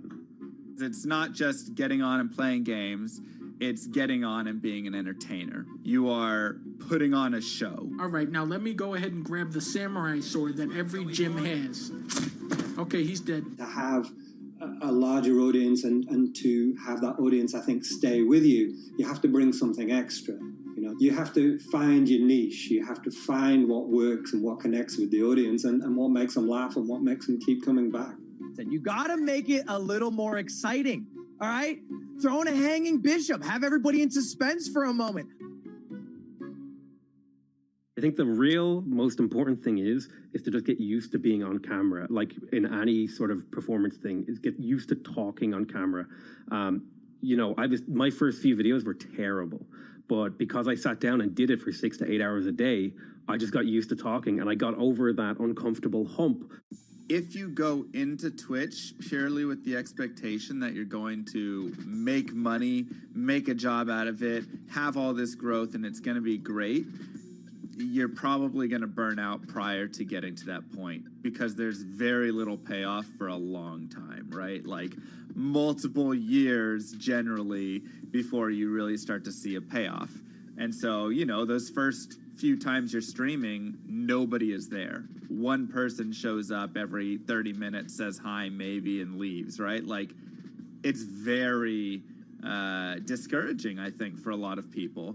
And so you have to be there just loving it. You have to love talking to yourself when nobody is around. You have to love just the game that you're playing, all of that stuff, because it takes a while, and I think a majority of people burn out prior to getting to the like profitable point of it. And there you have it. My very own YouTube, Twitch, Discord, and streaming channels all ready to go live. It's a veritable social media ecosystem just on the verge of thriving. So, don't forget to smash like and subscribe, and visit my Patreon for perks. Also, go to my merch page. And one last thing, stay cool, my friends.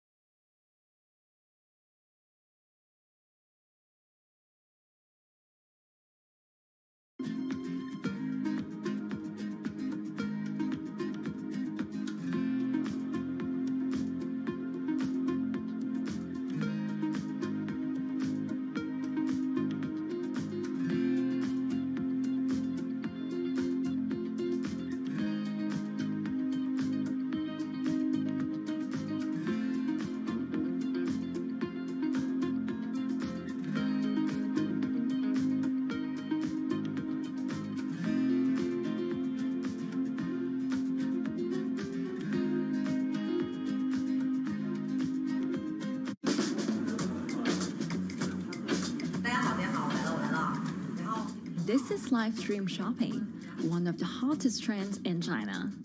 Every night, tens of millions of people watch live shows hosted by influencers like Thea and buy the products they recommend. On e-commerce and social apps like Taobao and Douyin, the sister app of TikTok. 我觉得已经改变了大家的购物的方式。其实各种各样的产品，哪怕你不买，你也可以来看。当然，你看了你就有可能会买。It's not about, only shopping. It's about the experience. It's about having fun. You got to see 3D. You got to see in some kind of action. It's almost like a theater act. The internet craze has taken over China. By the end of 2020, the country had almost 400 million live stream shopping users. China's live stream e-commerce market has also grown dramatically, with an estimated value of $161 billion in 2020. It's becoming popular outside China as well. So, is live streaming the future of shopping?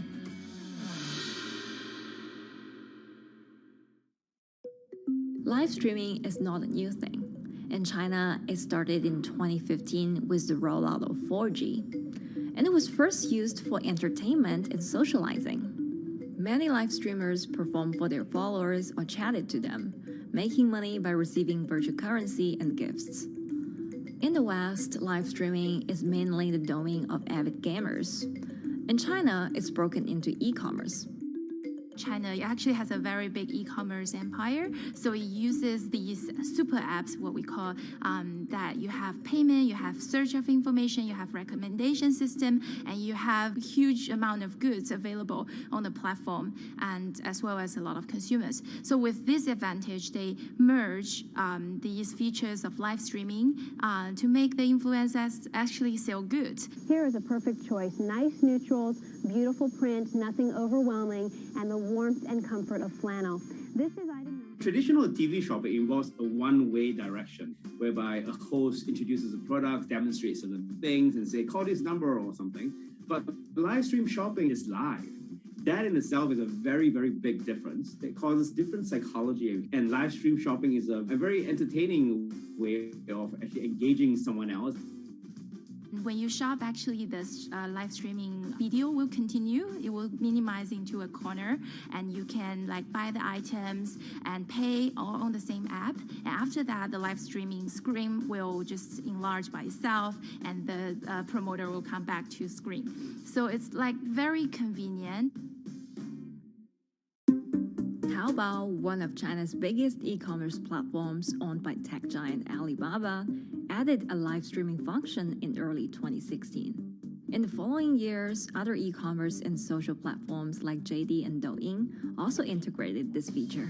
开头的时候还是有很多的挑战的，对画面的这个流畅，然后是否能够很真实的去还原商品，它其实在这个上面是有很高的这个门槛跟技术的这个卡口在的。不管是我们的这个用户的接受度，还是商家的这个上手的这个难度都很高。但是这几年下来，基本上难点在不断被突破的。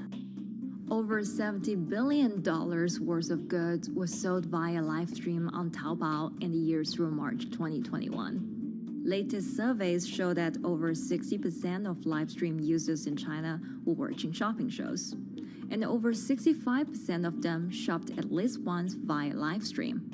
In 2020, live stream shopping got a huge boost during the pandemic, when millions of people were in lockdown and many retailers were pushed online. People, during the lockdown, felt like there's a need for more social interactions. This live platform creates an interesting kind of environment that gives people the sense that I'm actually interacting with you. And then live stream shopping brings in a lot more variety of things that people could buy and satisfy, the sense of like losing control, especially during the pandemic. At the heart of this craze are the top influencers who have tens of millions of followers and sell products worth millions of dollars every night. They often use their star power to get bargains from retailers, which in turn boosts their own sales and influence. So if you think about China's live streaming, you have to know the king and queen of the influencers. The queen of live streaming, Via, she is actually having the biggest viewership and the biggest sales volume for a long time on Taobao platform. She can sell everything from like Gucci sunglasses, lipsticks, homes, and cars. One time she offered her followers to go on a Tesla ride with her, and she even, for once, sold a rocket launch in her live streaming room for 40 million yuan. The king will be Li Jiaqi, more widely known as Lipstick's brother. He used to be a cosmetic sales before he turned into live streaming e-commerce, and he knows a lot about the cosmetics. So he's the one that will actually put the lipsticks on himself when he's on the show. Top live streamers like Via and Li Jiaqi have become celebrities in China and can earn millions of dollars a year. Although not everyone can be as popular, mid-ranking live streamers like Tiffany still earn a good income through sales commissions. 如果说单从收入方面来讲的话，那主播的收入是比普通的工作要高很多。但是呢，主播这个工作时刻对身体，包括对精神都有很大的一个考验的。就是每天需要集中精力，然后长达5-6个小时，这种状态是很累的。而且这5-6个小时的话，你是脑子是不停的，然后嘴巴是不停的，然后手也是不停的，眼睛也是不停的。像我们做主播，不是说单一的只做直播一件事情，然后还会有选品的一些工作，然后还会有一些其他的事情排在里面，其实是没有个人生活的。那我觉得增强粉丝影响力的话，不是说某一件事情。可能今天做了什么事情你就增大了影响力，而是每天不断的内容的输出，粉丝不断的可能对你的了解，慢慢的信任你。里面有芝麻酱的味道，如果吃不习惯的话就慎买。A lot of successful live streamers are generally very good at communication. They're very good at articulating very simply what a product does, what a product doesn't do. In order for them to sell, they need to be trustworthy and appear trustworthy, and they need to show in some ways that they're authentic, right? So for Via and Li Jiaqi, they are able to articulate that quite a bit through their body language, through what they say. For example, Li Jiaqi will also sometimes say bad things about certain products because to him that's his honest opinion, and sometimes people want to hear that. And so they seem very credible, they seem very trustworthy, and don't forget, they're also very entertaining and very interesting.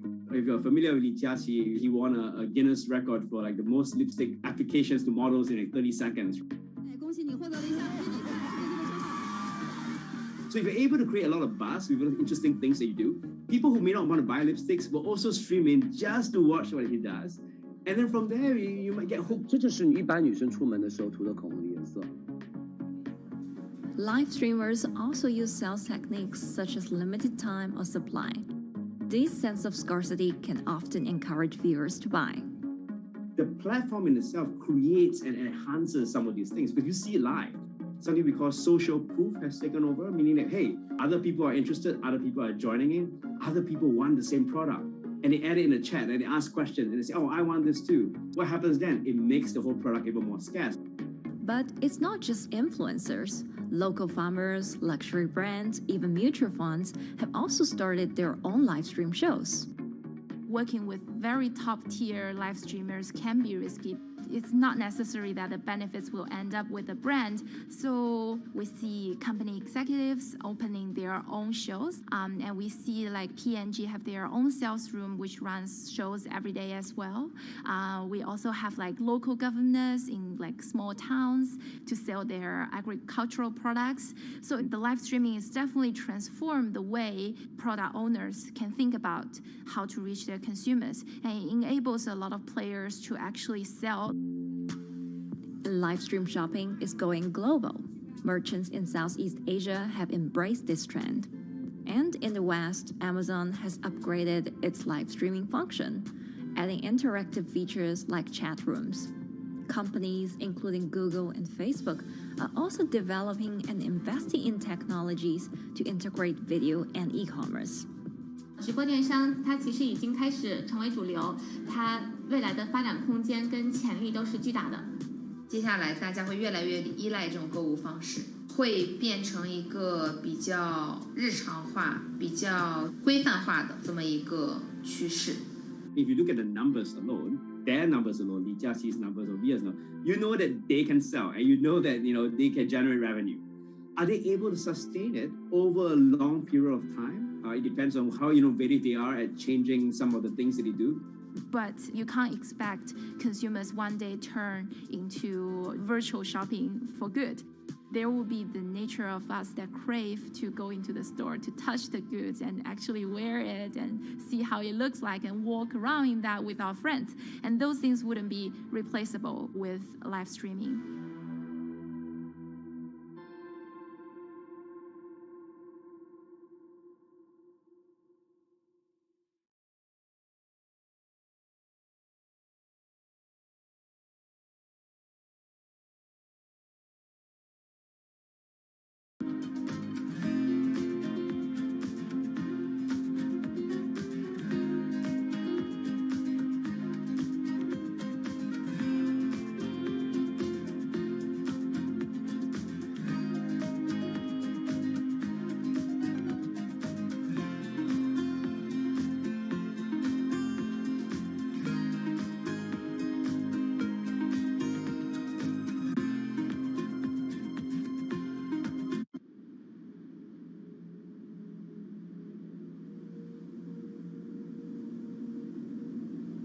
You could imagine that the oceans are actually the largest battery.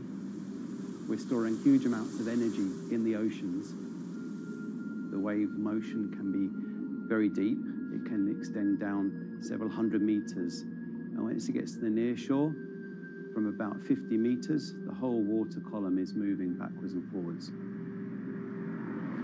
As we search for ways to reduce our reliance on fossil fuels, some are looking to a largely untapped potential source of renewable energy. In theory, waves off the coast of the United States alone could generate over 2 trillion kilowatt hours of electricity a year, enough to power more than half of the country. Waves intensify and subside not as quickly as the wind, and that means that it can produce a smoother power generation curve. One of the potential advantages of wave energy is that it could act as a complementary source of power compared to other renewables on the grid if it were to be scaled up to commercial scale.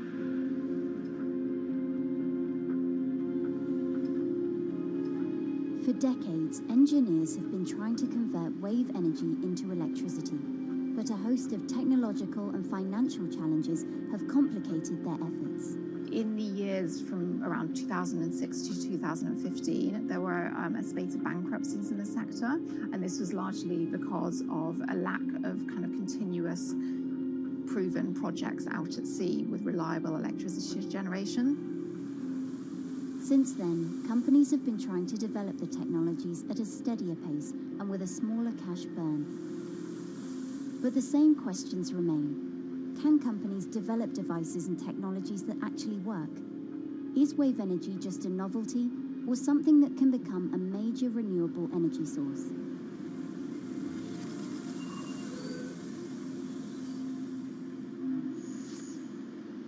the sea is a very challenging environment within which to operate a power project. So seawater is corrosive and conditions are very rough. So this means that power projects don't have a very long lifetime, and it increases operating and maintenance costs. Partly because of that, many early wave energy projects hit rough waters, such as the Palamas Wave Energy Converter in Portugal and the Isla Limpet project in Scotland. But that hasn't stopped others from trying.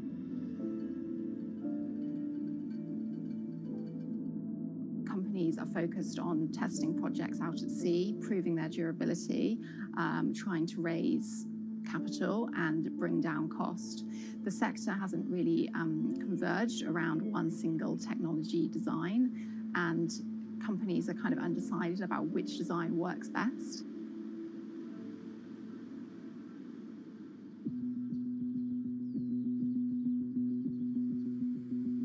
Finland-based AW Energy is a veteran in the sector.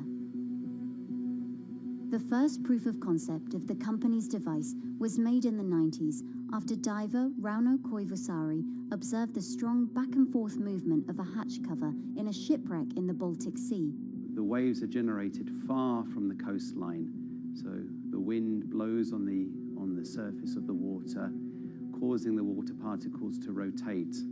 And that rotation extends deep down below the surface, and the waves can be very long. They can be several hundred meters long. And as they come into the near shore, this rotational energy turns into an elliptical energy, and eventually backwards and forwards, as you probably noticed if you've been swimming on the seashore in large waves, you're pulled in and out. That's the energy that we're extracting. There's a sweet spot where we deploy, so around 10 to 15 meters of water depth. That's where there's still strong wave energy coming in. After years of research, prototyping and testing, the company has deployed Wave Roller, a 350 kilowatt device in the waters of Portugal. Wave Roller has an 18-meter wide and 10-meter high steel panel fixed to the seabed via a floatable foundation. The panel moves back and forth with the waves, capturing the energy. It's submerged in the depth of 15 meters, so it's protected from the extreme waves. We generate electricity by capturing the movement with hydraulic circuitry in a machine room underneath the surface. That hydraulic energy we turn to electricity with hydraulic accumulators and hydraulic motors, and also a generator. The Wave Roller has survived large waves at sea for over a year and delivered electricity via an underwater cable to the grid in Portugal. Meanwhile, the company has won a €2.5 million grant to work on an upgraded version of the Wave Roller, aiming to increase the electricity generation capacity to 1 megawatt. The upscaled device would have a bigger panel, 2 power takeoff units, and improved software to control the energy production. We have taken into use a wave prediction algorithm that kind of tells us what kind of waves are coming into our device. That gives us few seconds to prepare for capturing more energy, and the difference in that is significant. Our future plans are to deliver technology around the world. So I'm hoping we can be working on delivering technology to projects in Asia and also in the American continent as well.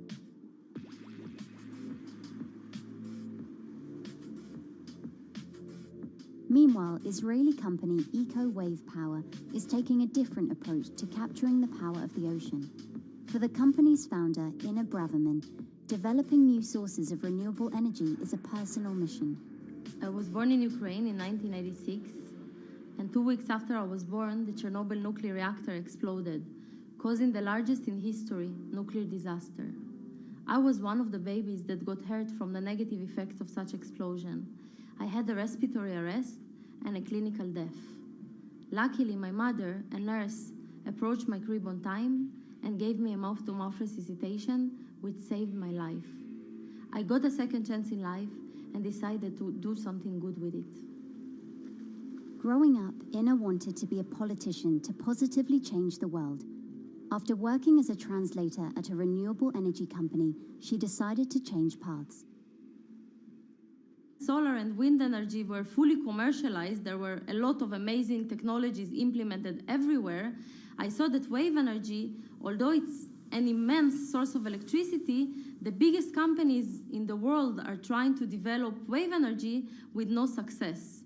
And there was kind of a race going on in the world of who is the company that is going to develop a viable wave energy solution first. In 2011, the then 24-year-old Inna co-founded EcoWave Power. Instead of installing devices offshore, the company's devices are attached to existing breakwaters, jetties, and piers. Our technology is very cost efficient, especially in comparison to the offshore technologies, because we don't need any ships, divers, underwater mooring, or cables. We install on existing man-made structures, and all our expensive equipment, the generator, the hydraulic conversion unit, the automation, is located on land just like a regular power station. This is the EcoWave Power conversion unit that has been operating in Jaffa Port since 2014 until 2020. Here you can see how the technology works. Basically, the floaters are going up and down and pushing the hydro cylinders, which transmit biodegradable fluid into land-located accumulators. A pressure is being built. The higher the waves, the higher the pressure, which is used to turn the hydro motor, which is turning the generators. The whole system is controlled by a smart automation system, which you can see right here. And in case of upcoming storms, the system automatically raises the floater above the water level and keeps them in the upward position until the storm passes. The company has been operating a 100-kilowatt grid-connected device in Gibraltar since 2016, which is enough to power 100 households. Currently, Inna and her team are working on another 100-kilowatt project at the port of Jaffa in Tel Aviv. The project will be also the first time in the history of Israel that wave energy will officially connect to the electrical grid. And our goal going forward is to expand it to all suitable breakwaters in the city of Tel Aviv and to supply a significant part of the city's electricity needs. Today, engineers and entrepreneurs are still trying to crack wave energy. Globally, only a few hundred kilowatts of wave energy are deployed, compared with gigawatts of offshore wind. But the field has come a long way in recent years, and with the right engineering solutions, this new power source could eventually become competitive with more mature renewables like solar and wind. I would have a lot more confidence in the success of wave energy companies today as opposed to like 20 years ago. But in the next few years, or maybe the next couple of decades, it will be more likely to be used in remote locations like islands that are otherwise dependent on expensive diesel power, or out at sea on gas decommissioning rigs, or for powering underwater autonomous vehicles. So definitely, wave energy can compete with other renewable energy sources, but I personally believe that this is not a competition. In order to have a 100% renewable energy friendly world, we need all renewable energy sources to work together.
Who are all these people from? Who are all these people from?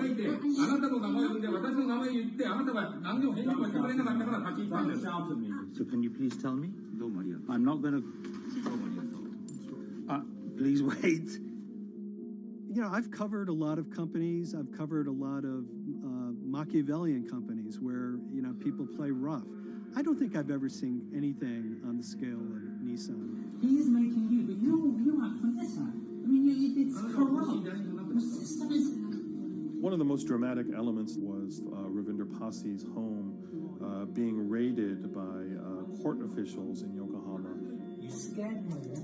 You scared my children. I worked in Nissan for 16 years. So Rav Passi's journey into the darkest recesses of the Japanese corporate world started when he was the general counsel, the highest corporate lawyer position in the company.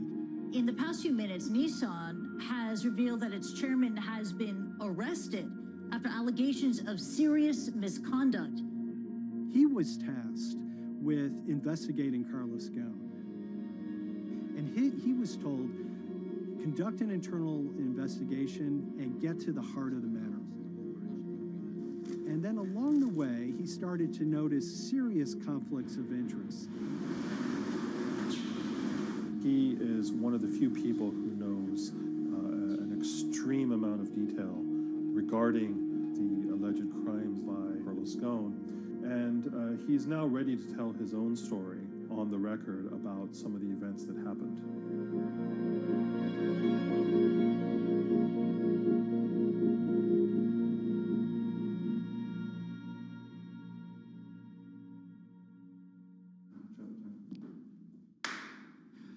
My name is Ravinder Passi. I'm the former Global General Counsel of Nissan Motor Co. Limited. And you could say, yes, I had a front row seat in terms of what was going on. When Carlos Ghosn saved Nissan years ago, he was depicted in Japanese comic books as this hero, and now maybe we'll see comic books where he's the villain. In corporate Japan, Nissan was quite an unusual company. It was led for 2 decades by a non-Japanese executive. Well, Carlos Ghosn was a hero in the Japanese business world. If you had a global business celebrity in Japan and worldwide, it was definitely Carlos Ghosn. In a country with few foreigners at the top, he stood out. But over the years, he saved Nissan from bankruptcy, allied with Renault and Mitsubishi, and turned the alliance into one of the most competitive in the world. Yet as the years went on, you know, I think his ambitions changed a little bit. He started thinking about legacy plays, and one of them was to really tighten the alliance between Renault and Japan. And unbeknownst to him, there was a contingent of senior Nissan executives that were really felt threatened by that move. They really thought that they would lose complete control of the car company, and even in the government, there was probably a little bit of anxiety about a national champion in the auto industry falling under full-blown foreign control. Carlos Ghosn was an auto industry leader, respected by many in Japan. Now he's in jail. The arrest of Carlos Ghosn came completely out of the blue. This was in November of 2018. He was coming to Japan on Nissan's corporate jet for a regular executive meeting, and he was met on the tarmac by Japanese authorities who whisked him away to jail and charged him with financial misconduct crimes. So what happened was that a power struggle ensued inside the company, and somewhere along the way it was criminalized.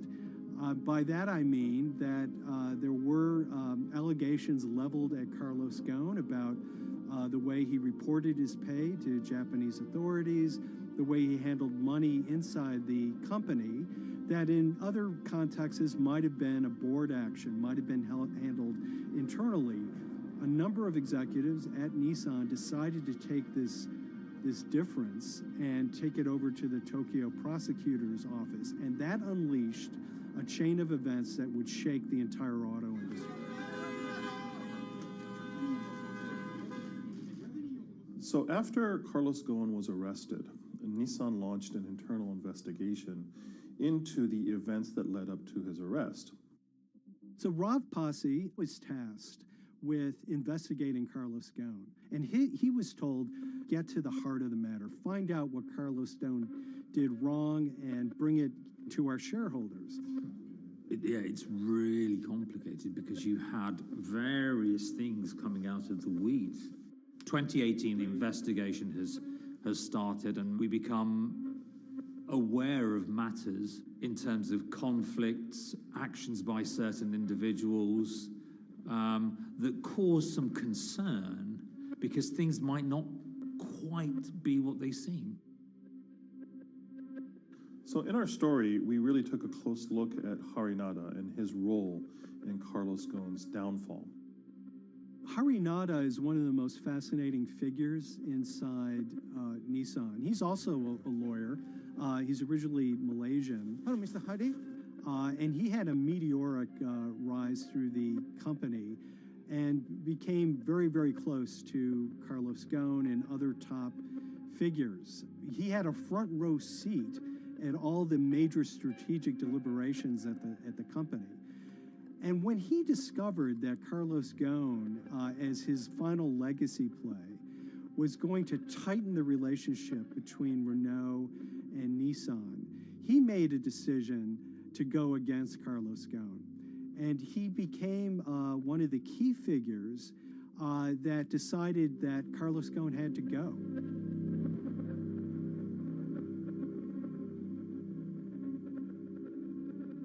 Harinada was somebody who actually recruited me into the company, so I have a long-standing relationship with him, or did have a long-standing relationship with him. For many, many years, he was a mentor. I had doubts about the credibility of the process right at the start. Harinada had a plea deal with the Tokyo prosecutors.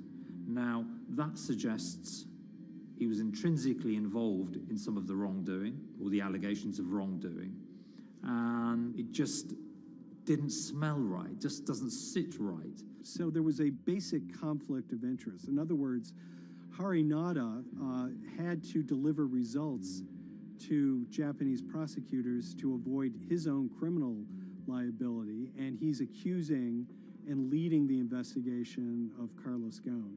Some of the people who had been involved in the original alleged crimes were also looking into the affairs themselves. Ravinder Pasi began pointing out some of these conflict of interest issues. And the reason for that is essentially his concern was for the company. If the company's own investigation into itself was compromised, that could lead to a very weak position in various lawsuits that it was dealing with across the world. I had discussions with Harry, discussions with the statutory auditors about these conflicts, discussions with HR about some of these conflicts, because at that point, we reported into him. You know, at the time, everything was quite... Connection lost. As you can imagine, it was, we've got to do this, we've got to do that, we've got to move fast.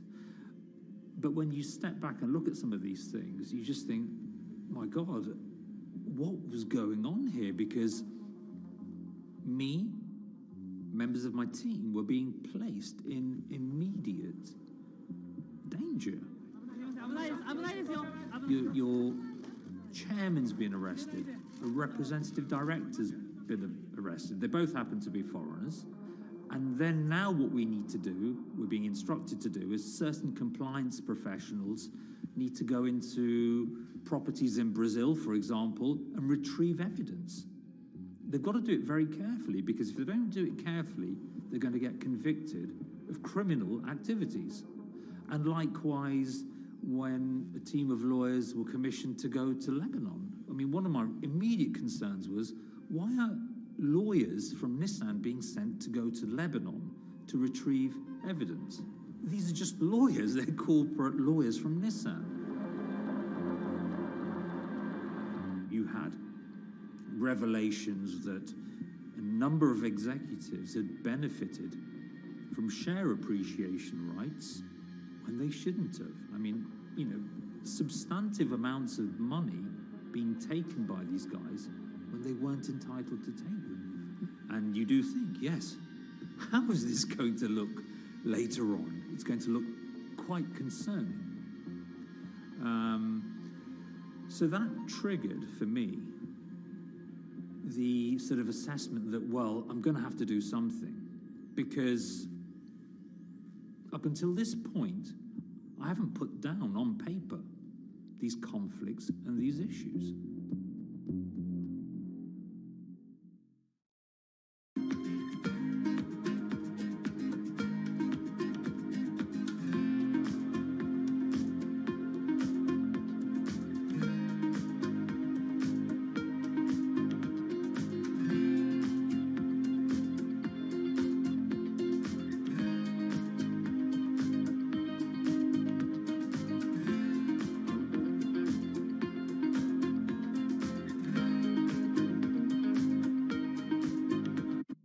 So Rav Pasi makes a fateful move. He writes this letter to the board listing every suspicion he has in great detail, backed up by evidence, backed up by memos, of why this internal investigation had serious problems. He sends the letter to the board and it's crickets. He doesn't hear much of anything. Nothing happened thereafter. Nothing at all. Just like it just gone into a black box.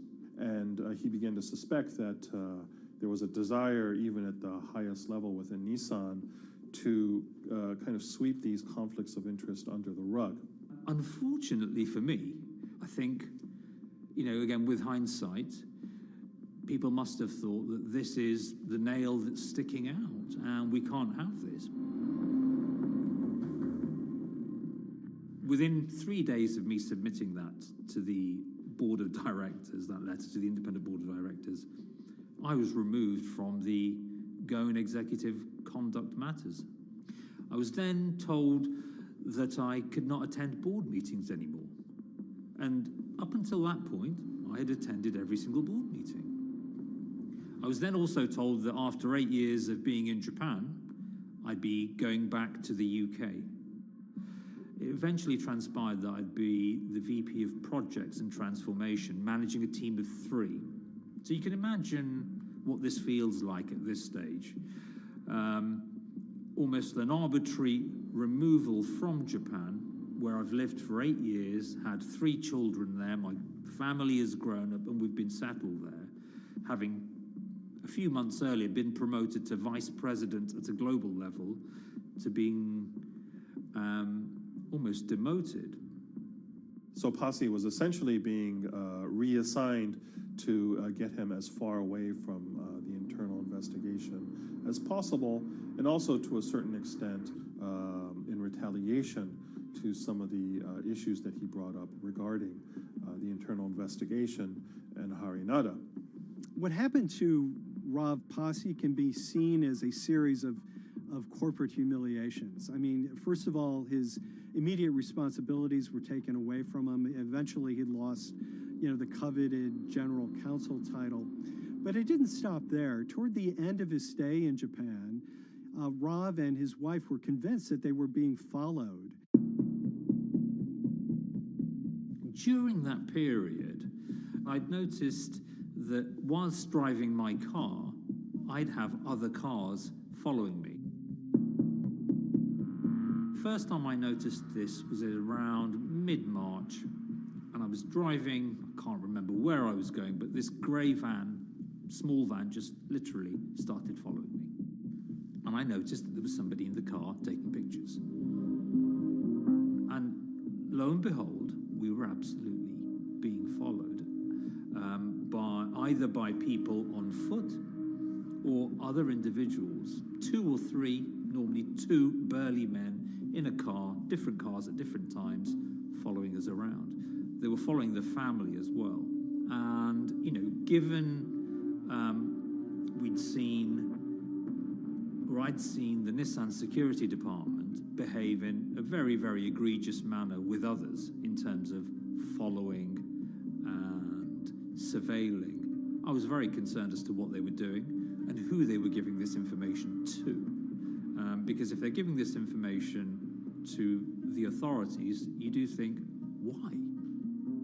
What's going on here? I mean, this is just not normal behavior. And this all culminated in a rather dramatic event in the middle of 2020. Who are you people? Where Nissan had hired a legal team and had obtained an unusual court order from the district court in Yokohama to basically do a search of his home and seizure of his corporate laptop and phone and other documents. If you don't let us in now, we have to break this key. So it's a pretty extreme way to treat someone who'd spent 16 years at the company. These people have all come in. We don't really know who they are, apart from the fact that I've been shown a badge that says the Yokohama court. And they're here to recover a laptop and a mobile phone. It was even more weird because I'd highlighted to the directors that certain Nissan executives were trying to recover this laptop and this phone whilst I was still in Japan. And I was very concerned because it had evidence on there that related to misconduct matters and other forms of inappropriate conduct. It was just another form of intimidation, another form of harassment, forcing me almost to leave the company and the country. Because once they'd retained and obtained these items, we were still followed, which, again, I just couldn't understand. What is the point of doing that? This isn't a car company. This is not the KGB.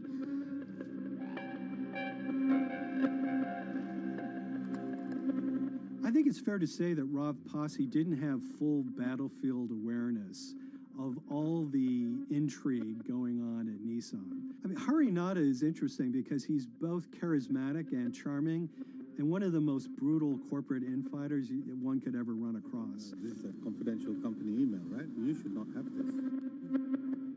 If he had fallen into line, he would probably still have his job at Nissan, be paid very well, and continued his work. A career that he spent 16 years building at Nissan is irretrievably broken. It's been smashed to smithereens. He and his family paid a huge price, certainly. But in terms of being able to sleep at night, I think, he's come out ahead. I highlighted issues to the highest levels of the company so that they could be dealt with appropriately by those in charge. There was no response to those, and there was retaliation against me. What's really profound, like absolutely profound, is that none of your colleagues, I mean people who you have known for years, forget it. Yeah. You're on your own. Yeah. And you got to be ready for that. You've got to be ready for that. If you take it on anyway.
This is the awful truth.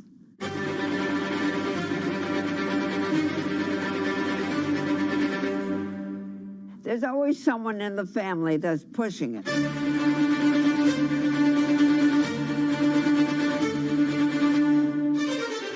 This lady does not deserve to be taken advantage of, especially at your age with your own grandchild. Yeah. My grandma is having to sue them. I'm testifying against them. Nobody's talking. They're one floor below right now. I get afraid to go on the elevator. It's sad that it had to devolve to this. It's like a soap opera. It's a very sad thing. It's a family feud. A family feud. Here's a family that, on paper, you would think has the wealth that so many people seek, yet at the end of the day, it seemed to sort of rip everybody apart.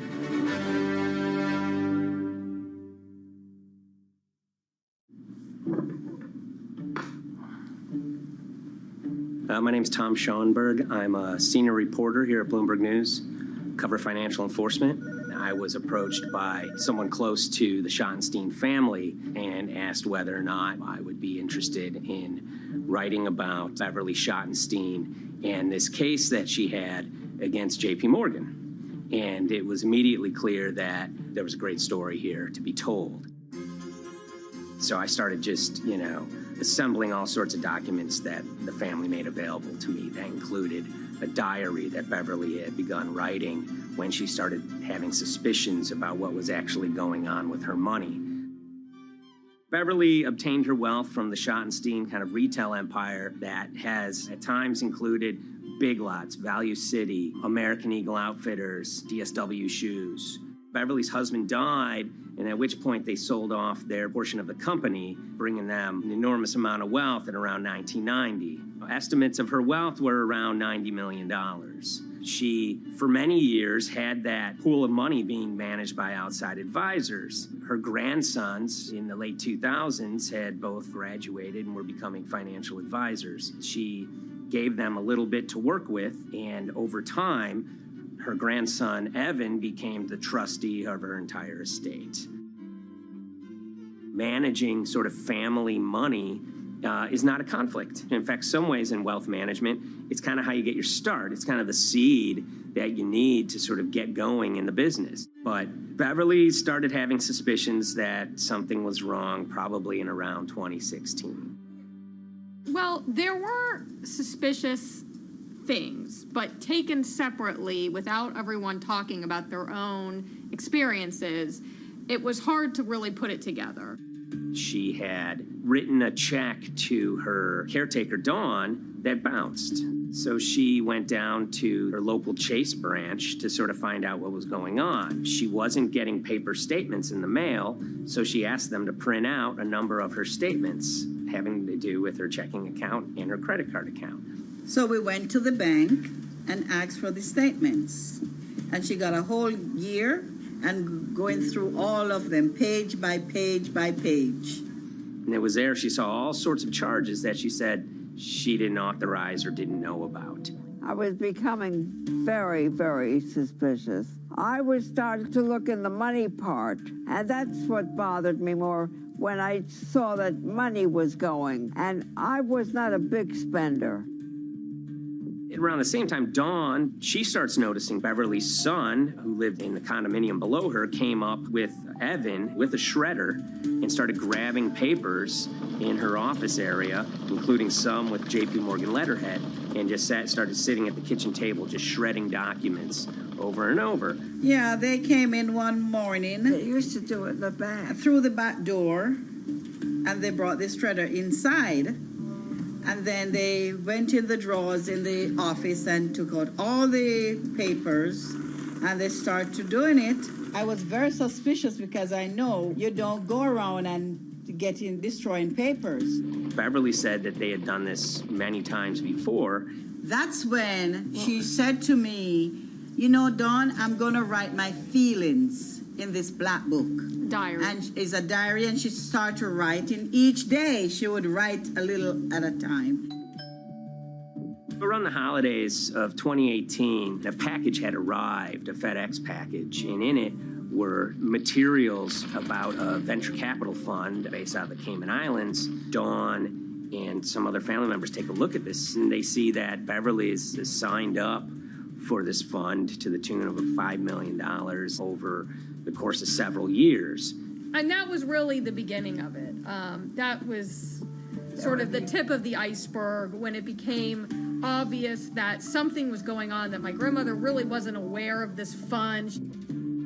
You know, Beverly started to panic. She got really upset and called, J.P. Morgan's headquarters in New York and asked for Jamie Dimon. She said she was told someone would call her back, but she says that never happened. She wrote a letter to Evan and Avi, and in there she laid out a number of things that were concerning her: unauthorized trading, the checking account. She had about $1 million worth of jewelry in a safe deposit box, and that her son Bobby had the key to that box, and that jewelry had gone missing. All this was kind of packaged in this, 5-page handwritten amendment to a will and trust. There's such an evolving narrative about why the jewelry was taken. The only truth we really know is that the jewelry is gone. But why it happened, there have been a lot of different stories. You just don't take your mother's wonderful things and hand it out. And they emailed that note to J.P. Morgan to seize all activity on her account. And it ended up setting off a firestorm after that. As soon as they got this email that there was a cease and desist and that she wanted to send her money and change brokerage firms, they were actually vacationing one floor below downstairs. They're there right now. The next day, Beverly's in her place. The granddaughter's still in her place visiting. Dawn is there, and up comes Bobby kind of barging through the door. And he's screaming about what was sent to the J.P. Morgan. They're now investigating them. And he's furious, takes his mother and sort of puts her into a chair, gets pen and paper, and she says physically forced her to write a retraction letter. They were pushing me around. It was a scary time. I was really afraid, too. I had to take her to the doctor, and she did an x-ray because she was in so much pain. The locks had to be changed. The phone number had to be changed. I really thought we were going to have to hire guards to be outside just for protection. Oh, it was terrible. Horrible scene. Beverly brought her case before the Financial Industry Regulatory Authorities, usually known as FINRA. It took several months of hearings. She sees all sorts of transactions that's going on, hundreds of them that she claims that she never knew about, never authorized, but yet were logged in J.P. Morgan's files as having been direct requests from her. That included the sale of a large amount of Apple stock worth several $1 million, as well as all her stock in Big Lots. Over the course of their time with J.P. Morgan, Evan and Avi were making all sorts of trading on her account that was generating millions of dollars in commissions for themselves and the bank, yet she was not sort of getting any of the type of gains that you would expect sort of an $80 million account in a bullish market to be able to get. They issued a ruling entirely in her favor, finding that her grandsons, as well as J.P. Morgan, they were liable for violating their fiduciary duty, misrepresenting themselves, and they also found that the bank and her grandson, Evan, were liable for elder abuse. Evan and Avi, they were fired from J.P. Morgan. They issued an award of about $19 million. I reached out for comment, and J.P. Morgan emphasized that Evan and Avi were no longer with the firm and that their actions do not represent the sort of values of the bank. I reached out to Evan and Avi, heard back from their lawyer saying that, they disagree with the law and the facts that FINRA kind of used to decide the case against them and are seeing if they can have it withdrawn. Her son, Bobby, wrote her a letter, said his sons weren't criminals, and he also admits to taking her jewelry. And he says he needed it to pay off some bad business debts he had. They never once came up to say, I'm sorry. If there had been an apology and some acceptance, and asking for forgiveness from my grandmother, I don't think we'd be in the position that we are now. Since the piece came out, we've received dozens of messages from people, many of whom are telling their own sort of personal tales of, kind of financial advisors gone bad, or family members who got control of an estate and abused, those within. It seems that it's really resonated with a lot of people. I keep, hearing a lot of feedback about Beverly and how, a lot of people feel she did the right thing. You're never too old to stand up for yourself and try to right an injustice. She was adamant that she wanted to stand up for herself, but at the end of the day, they did wrong. It's a painful life lesson. Beverly taught them that you don't mess with grandma.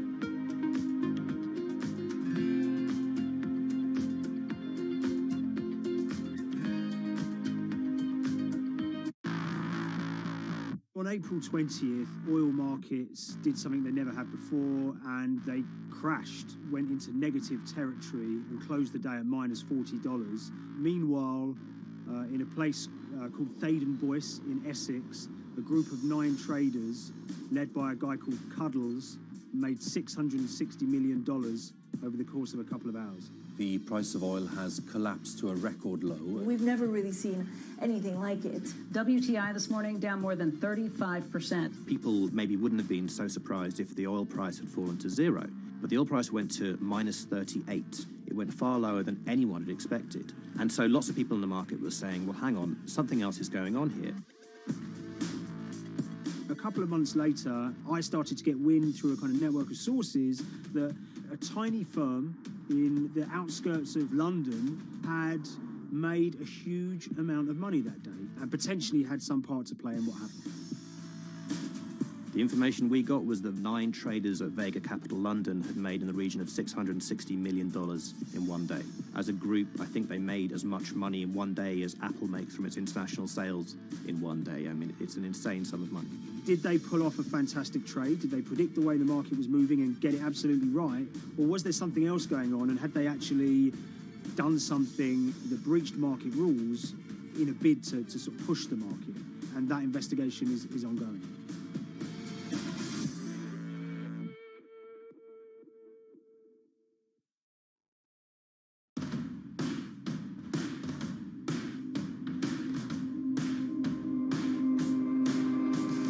So Paul Commins is a trader who cut his teeth in the pits in the 80s and 90s. When everyone had a nickname, his was Cuddles. If you can imagine, that was a very sort of cutthroat type of world where people are doing, hundreds of thousands and millions of dollar trades by shouting at each other, giving hand signals, and then sort of scrawling on scraps of paper. The culture of the trading pits in London was very influenced by the working class guys who became traders there. They weren't like the city bankers that had gone before them. They weren't usually Oxford or Cambridge.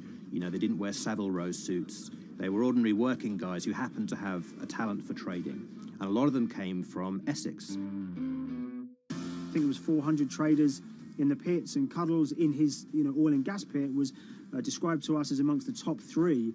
In amongst that, was very successful and made very large amounts of money as a young man. But inevitably, mechanization and the arrival of electronic markets was the kind of death knell for the pits. And in 2005, the IPE closed down. And when the pits shut down, a lot of the traders who worked there lost their jobs or quit or went to work for financial institutions. But Paul Commins decided to start his own trading collective out in Essex. Some of them are ex-pit guys, cut from the same cloth as him. Lots of them are actually sort of in their 20s, and they're his, drinking buddy's son, or they're his own kids' friends from football. They're young lads, hungry and ambitious, and he brings them into the fold. And fairly shortly, he's got, maybe a dozen or so traders that they're independent, let's be clear, but they're all part of this collective.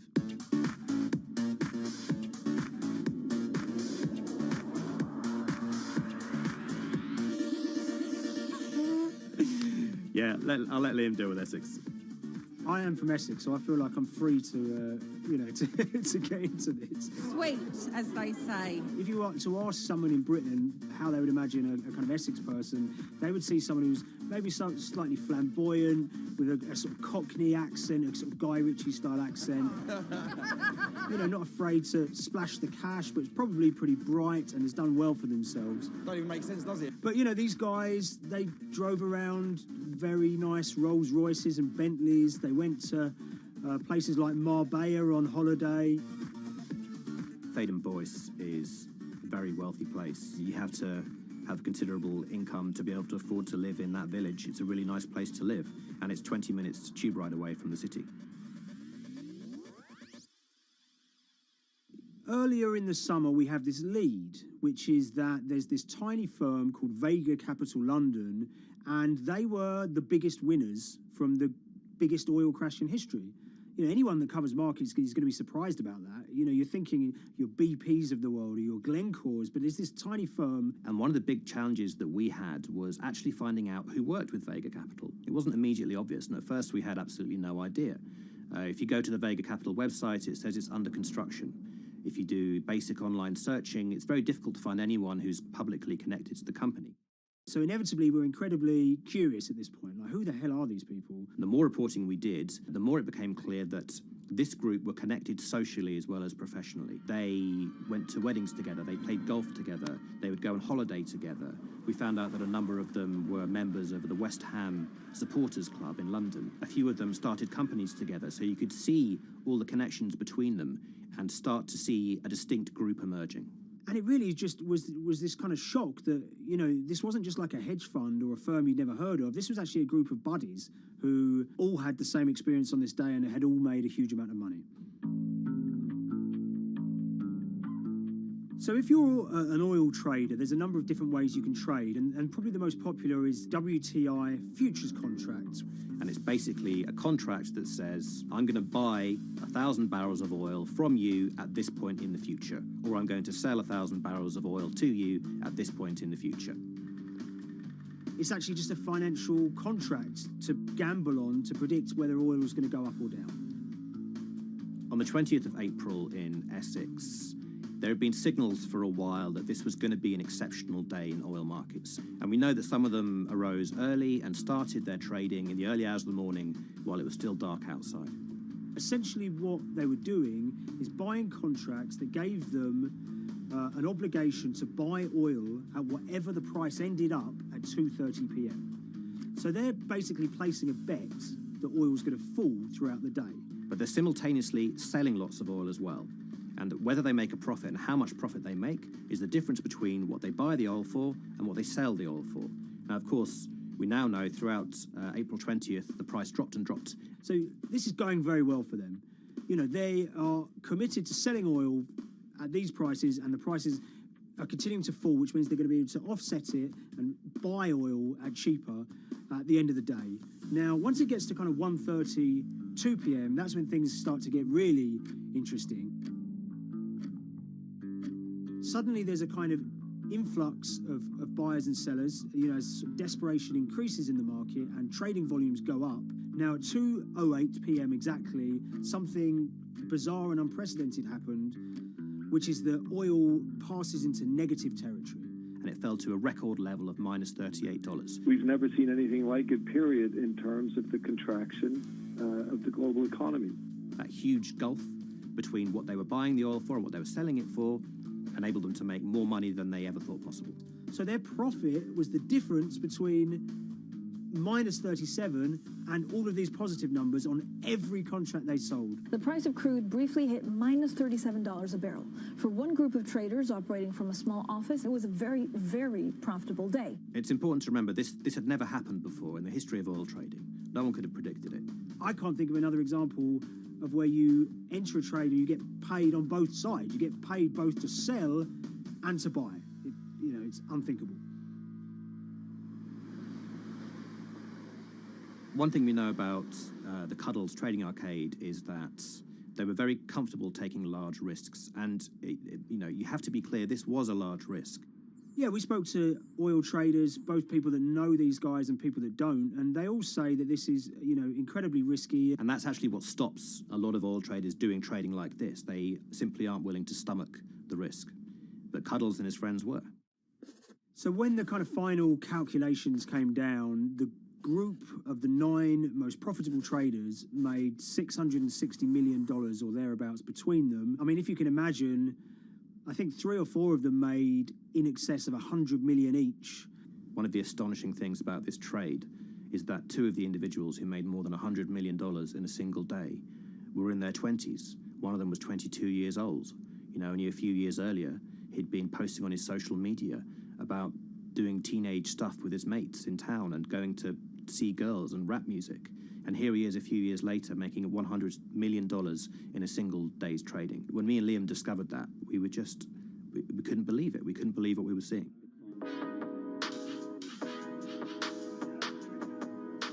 Oil trading is a zero-sum game. Anytime you're making money as an oil trader, someone else is losing it. Amongst the biggest losers were the investors in this Chinese fund, Crude Oil Treasure Fund. There were thousands of them, and they lost everything. Lots of people had put their savings into oil funds. They lost money that day. Big banks and brokers who sort of stand in the middle of trading parties, they lost money that day. And another interesting thing is that oil-producing countries like Kuwait or Canada, they sell oil as an average of the WTI closing price over the preceding month. So the fact that one of those numbers in that average was minus 37 meant, if you can imagine, countries like Saudi Arabia and Kuwait potentially lost a couple of dollars on every single barrel of oil they sold that month. Vega Capital's traders made such an extraordinary sum of money that it was inevitable there would be some scrutiny of what they did. But it wasn't just the sums of money they made. In the vital half an hour before the settlement price was set, they were by far the biggest sellers of oil futures in the market, which is an incredible thing to think about when you consider that the other participants in that oil market are going to be the world's biggest banks, oil majors, BP and Shell, and here you have a group of 9 guys in Essex who are having this significant influence over a global market for oil. I mean, I think you have to assume that if these guys had made $7 million or $10 million, they probably would be celebrating in Essex right now. But the fact that they made closer to $700 million has meant that they are facing understandable scrutiny. We wrote individually to all the Vega traders who did exceptionally well that day, and we got a letter in response from a law firm representing the group. And the law firm was at pains to point out, number one, that they haven't been accused of any wrongdoing, that they all traded independently and separately, and they'd basically all made up their own minds that this was what was going to happen in oil markets based on publicly available knowledge, and decided to execute this trade. What I love about these stories is there's a real variance of opinion, and some people will look at what happened and think that must be dodgy. They all traded at the end of the day. They all made a huge amount of money while all these people lost.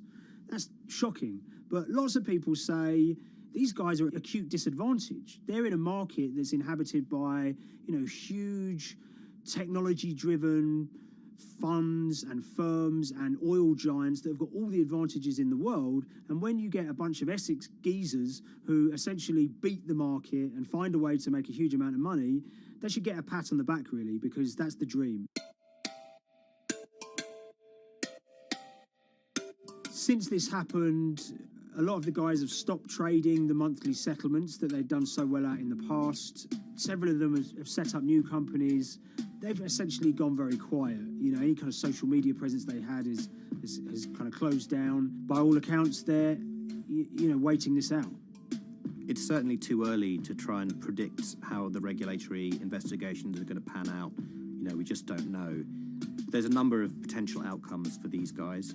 Potential punishments if there are any findings of manipulation against Vega or anyone affiliated with it might be you could be fined, you could be banned from trading, and in the most extreme cases there have even been criminal prosecutions in the past of people who have been found to have been manipulating the settlement and misconduct related to trade at settlement. There are other outcomes too. One obvious one is going to be they're able to walk away from this life-changing trade with all the money that they made and celebrated as heroes in the trading community. That they'll go down as legends.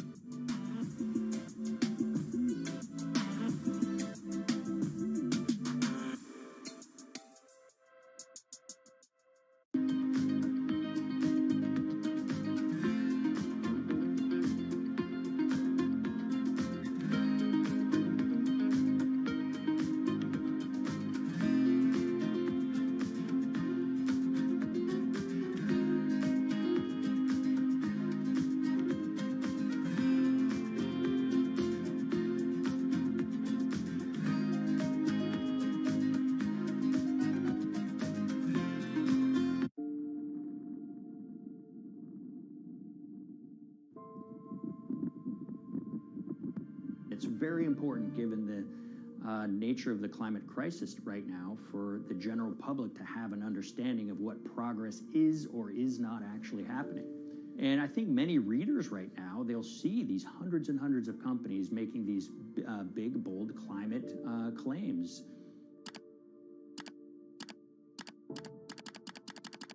And they would be forgiven to think that we're well on our way to meeting the emission reduction trajectory we need to be on.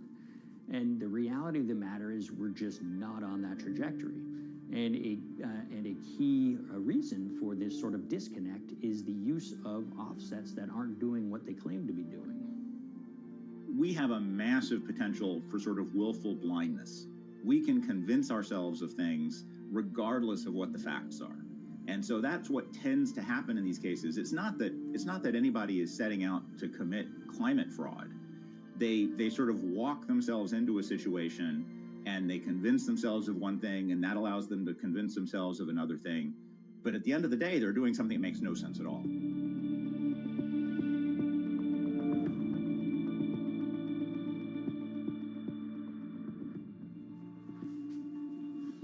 My name is Ben Elgin.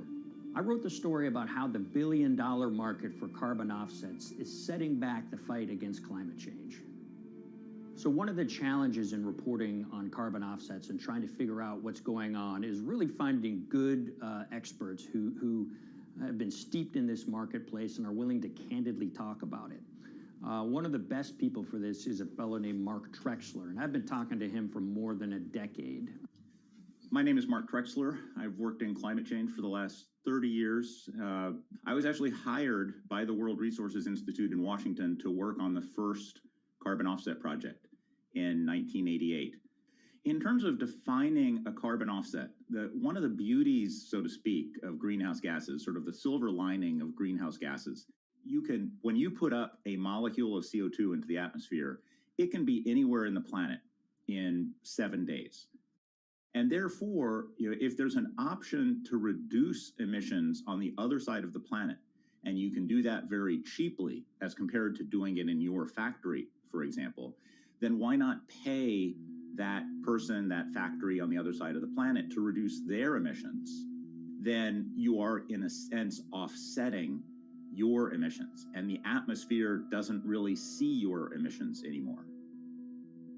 So carbon offsets have been around for quite some time, and they were actually key with these international climate agreements, such as the Kyoto Protocol, which mandated the wealthiest countries reduce their greenhouse gas emissions. The treaty was signed on the 11th of December, 1997. Decided. The business community in general saw carbon offsets as a huge opportunity to comply with whatever policies and measures might be coming down the pike on climate change much more cost effectively. We've seen a huge surge in companies making big proclamations about how they're going carbon neutral or zeroing out all of their carbon emissions. We're going to reduce our carbon footprint to net zero. Unilever is committing to net zero emissions. We can achieve a net zero emissions world. We began looking at these corporate claims of dramatically reduced emissions, and we noticed so many of these companies were using carbon offsets to achieve these aims. And as we began to look at the carbon offset projects themselves, what we found is that the environmental benefits claimed by these companies are not actually what they seem to be.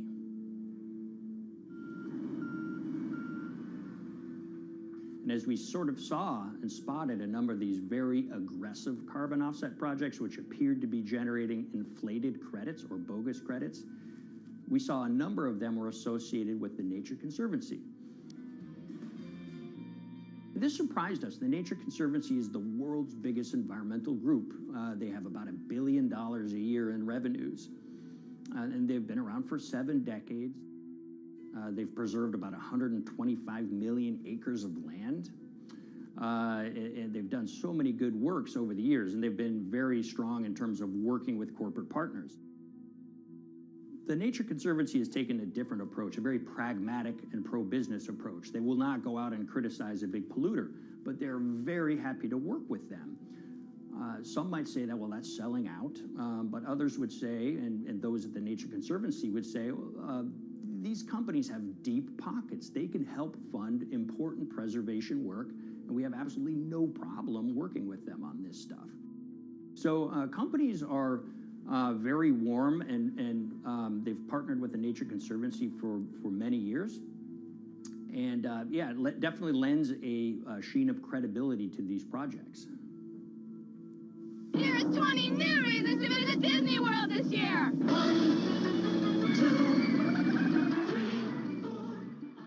If you look at, for instance, Disney, that's a sprawling company with theme parks and cruise lines that burn up diesel fuel. They have office buildings and television studios that consume electricity. So these companies are trying to make major reductions in their carbon footprints, but it's very difficult to change these fundamental ways their businesses operate. So Disney has been a big buyer of carbon offsets that are orchestrated by the Nature Conservancy. One of the projects that they buy from is called Pennsylvania Ridges. And that's a plot of land. Most of the land is actually about a 3-hour drive outside of Philadelphia. Interestingly, this land, 3,000 of these acres, was actually acquired by the Nature Conservancy in the late 1990s. This land was imminently threatened. There was a pending logging contract on this land. So they do what they've done so well for all of these years, which is they go out, they raise money from local philanthropists, and they go buy this land to protect it from developers and loggers. And at the time, according to an archived version of the Nature Conservancy's website, when they were proudly announcing this deal, they said, these threats have been abated because of this acquisition by the Nature Conservancy. So it's really interesting now, fast forward 2 decades to earlier this year when they put forward this carbon project. And if you look through it, this land is a key part of that carbon project. And what they're now saying is this land is now once again imminently threatened. 72% of the trees are going to be cut within 5 years. Now this is just astounding because this land is owned by the Nature Conservancy. They do not clear-cut land that they've bought through philanthropic donations. So this scenario that they've put forward to get carbon revenues is not really plausible. And what that means is when you have Disney coming in and buying these credits, when it eventually lowers its carbon footprint because of these credits, well, that won't be a credible or truthful claim by Disney.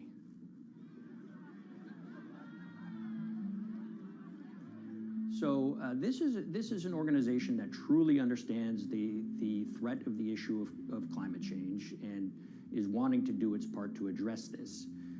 However, in this situation, it just appears their drive, which they've had for decades, to increase the amount of revenues that it can use for land preservation work, Nature Conservancy and many others see that the carbon credits as a pot of money that they can tap into to further their own benevolent aims.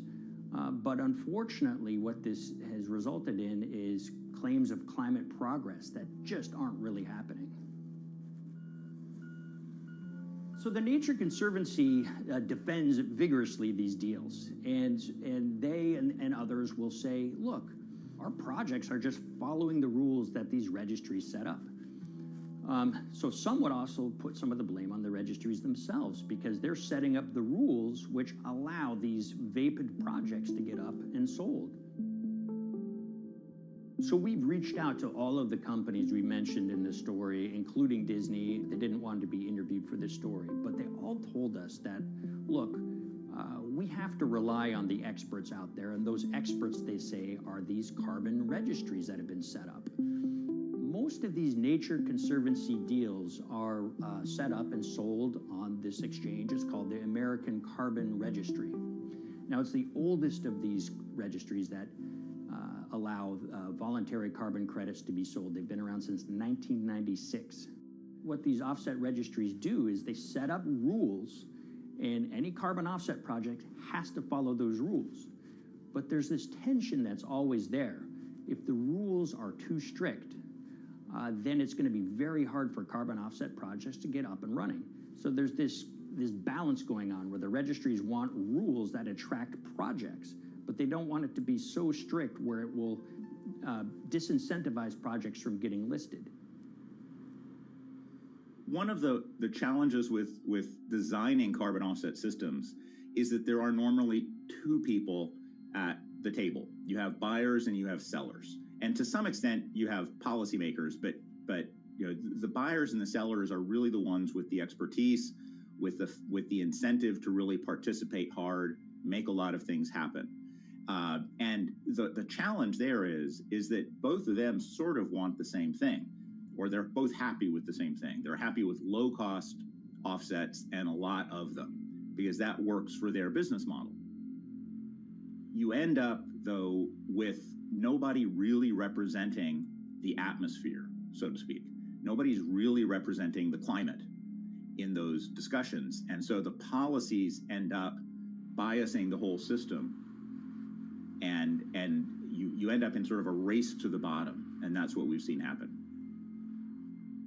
You know, when it comes specifically to the topic of carbon offsets, you know, I am a fan of carbon offsets in the sense that they can help mitigate climate change. They absolutely can. But, you know, if we're not going to do it correctly in a way that actually does help mitigate climate change, then it's nothing but a distraction. And, you know, after 30 years, you have to start wondering, is it really just a distraction? And that's really unfortunate, but that's where we are. Ultimately, what needs to happen is systemic change. You know, we're sort of nibbling around the edges with some of these different things.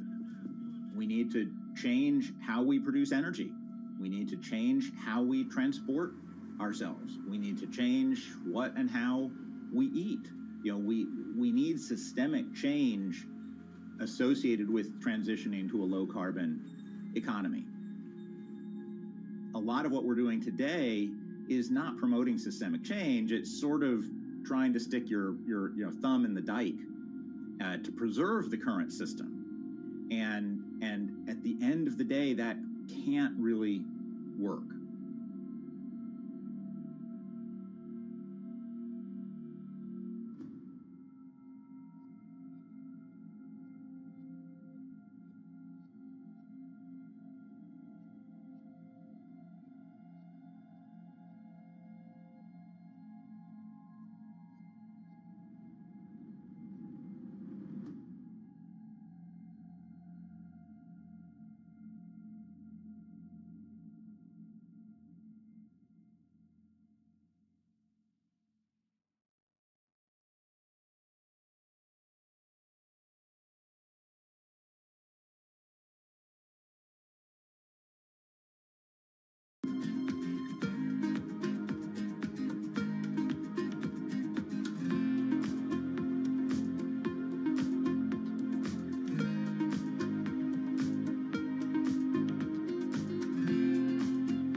the Hyperloop. There's a good chance you've heard the name by now. This is the Hyperloop system. It can take people hundreds of miles in minutes. The Hyperloop, a series of tubes that would transport people in pods at ultra-high speeds over long distances. This is a remarkable new form of transportation that can whisk people from city to city in a flash. 29 minutes from New York to D.C., 30 minutes from L.A. to San Francisco. For years, we've been seeing these futuristic, utopian renderings of some cross between a spaceship and a monorail. But lately, the Hyperloop is becoming much more real.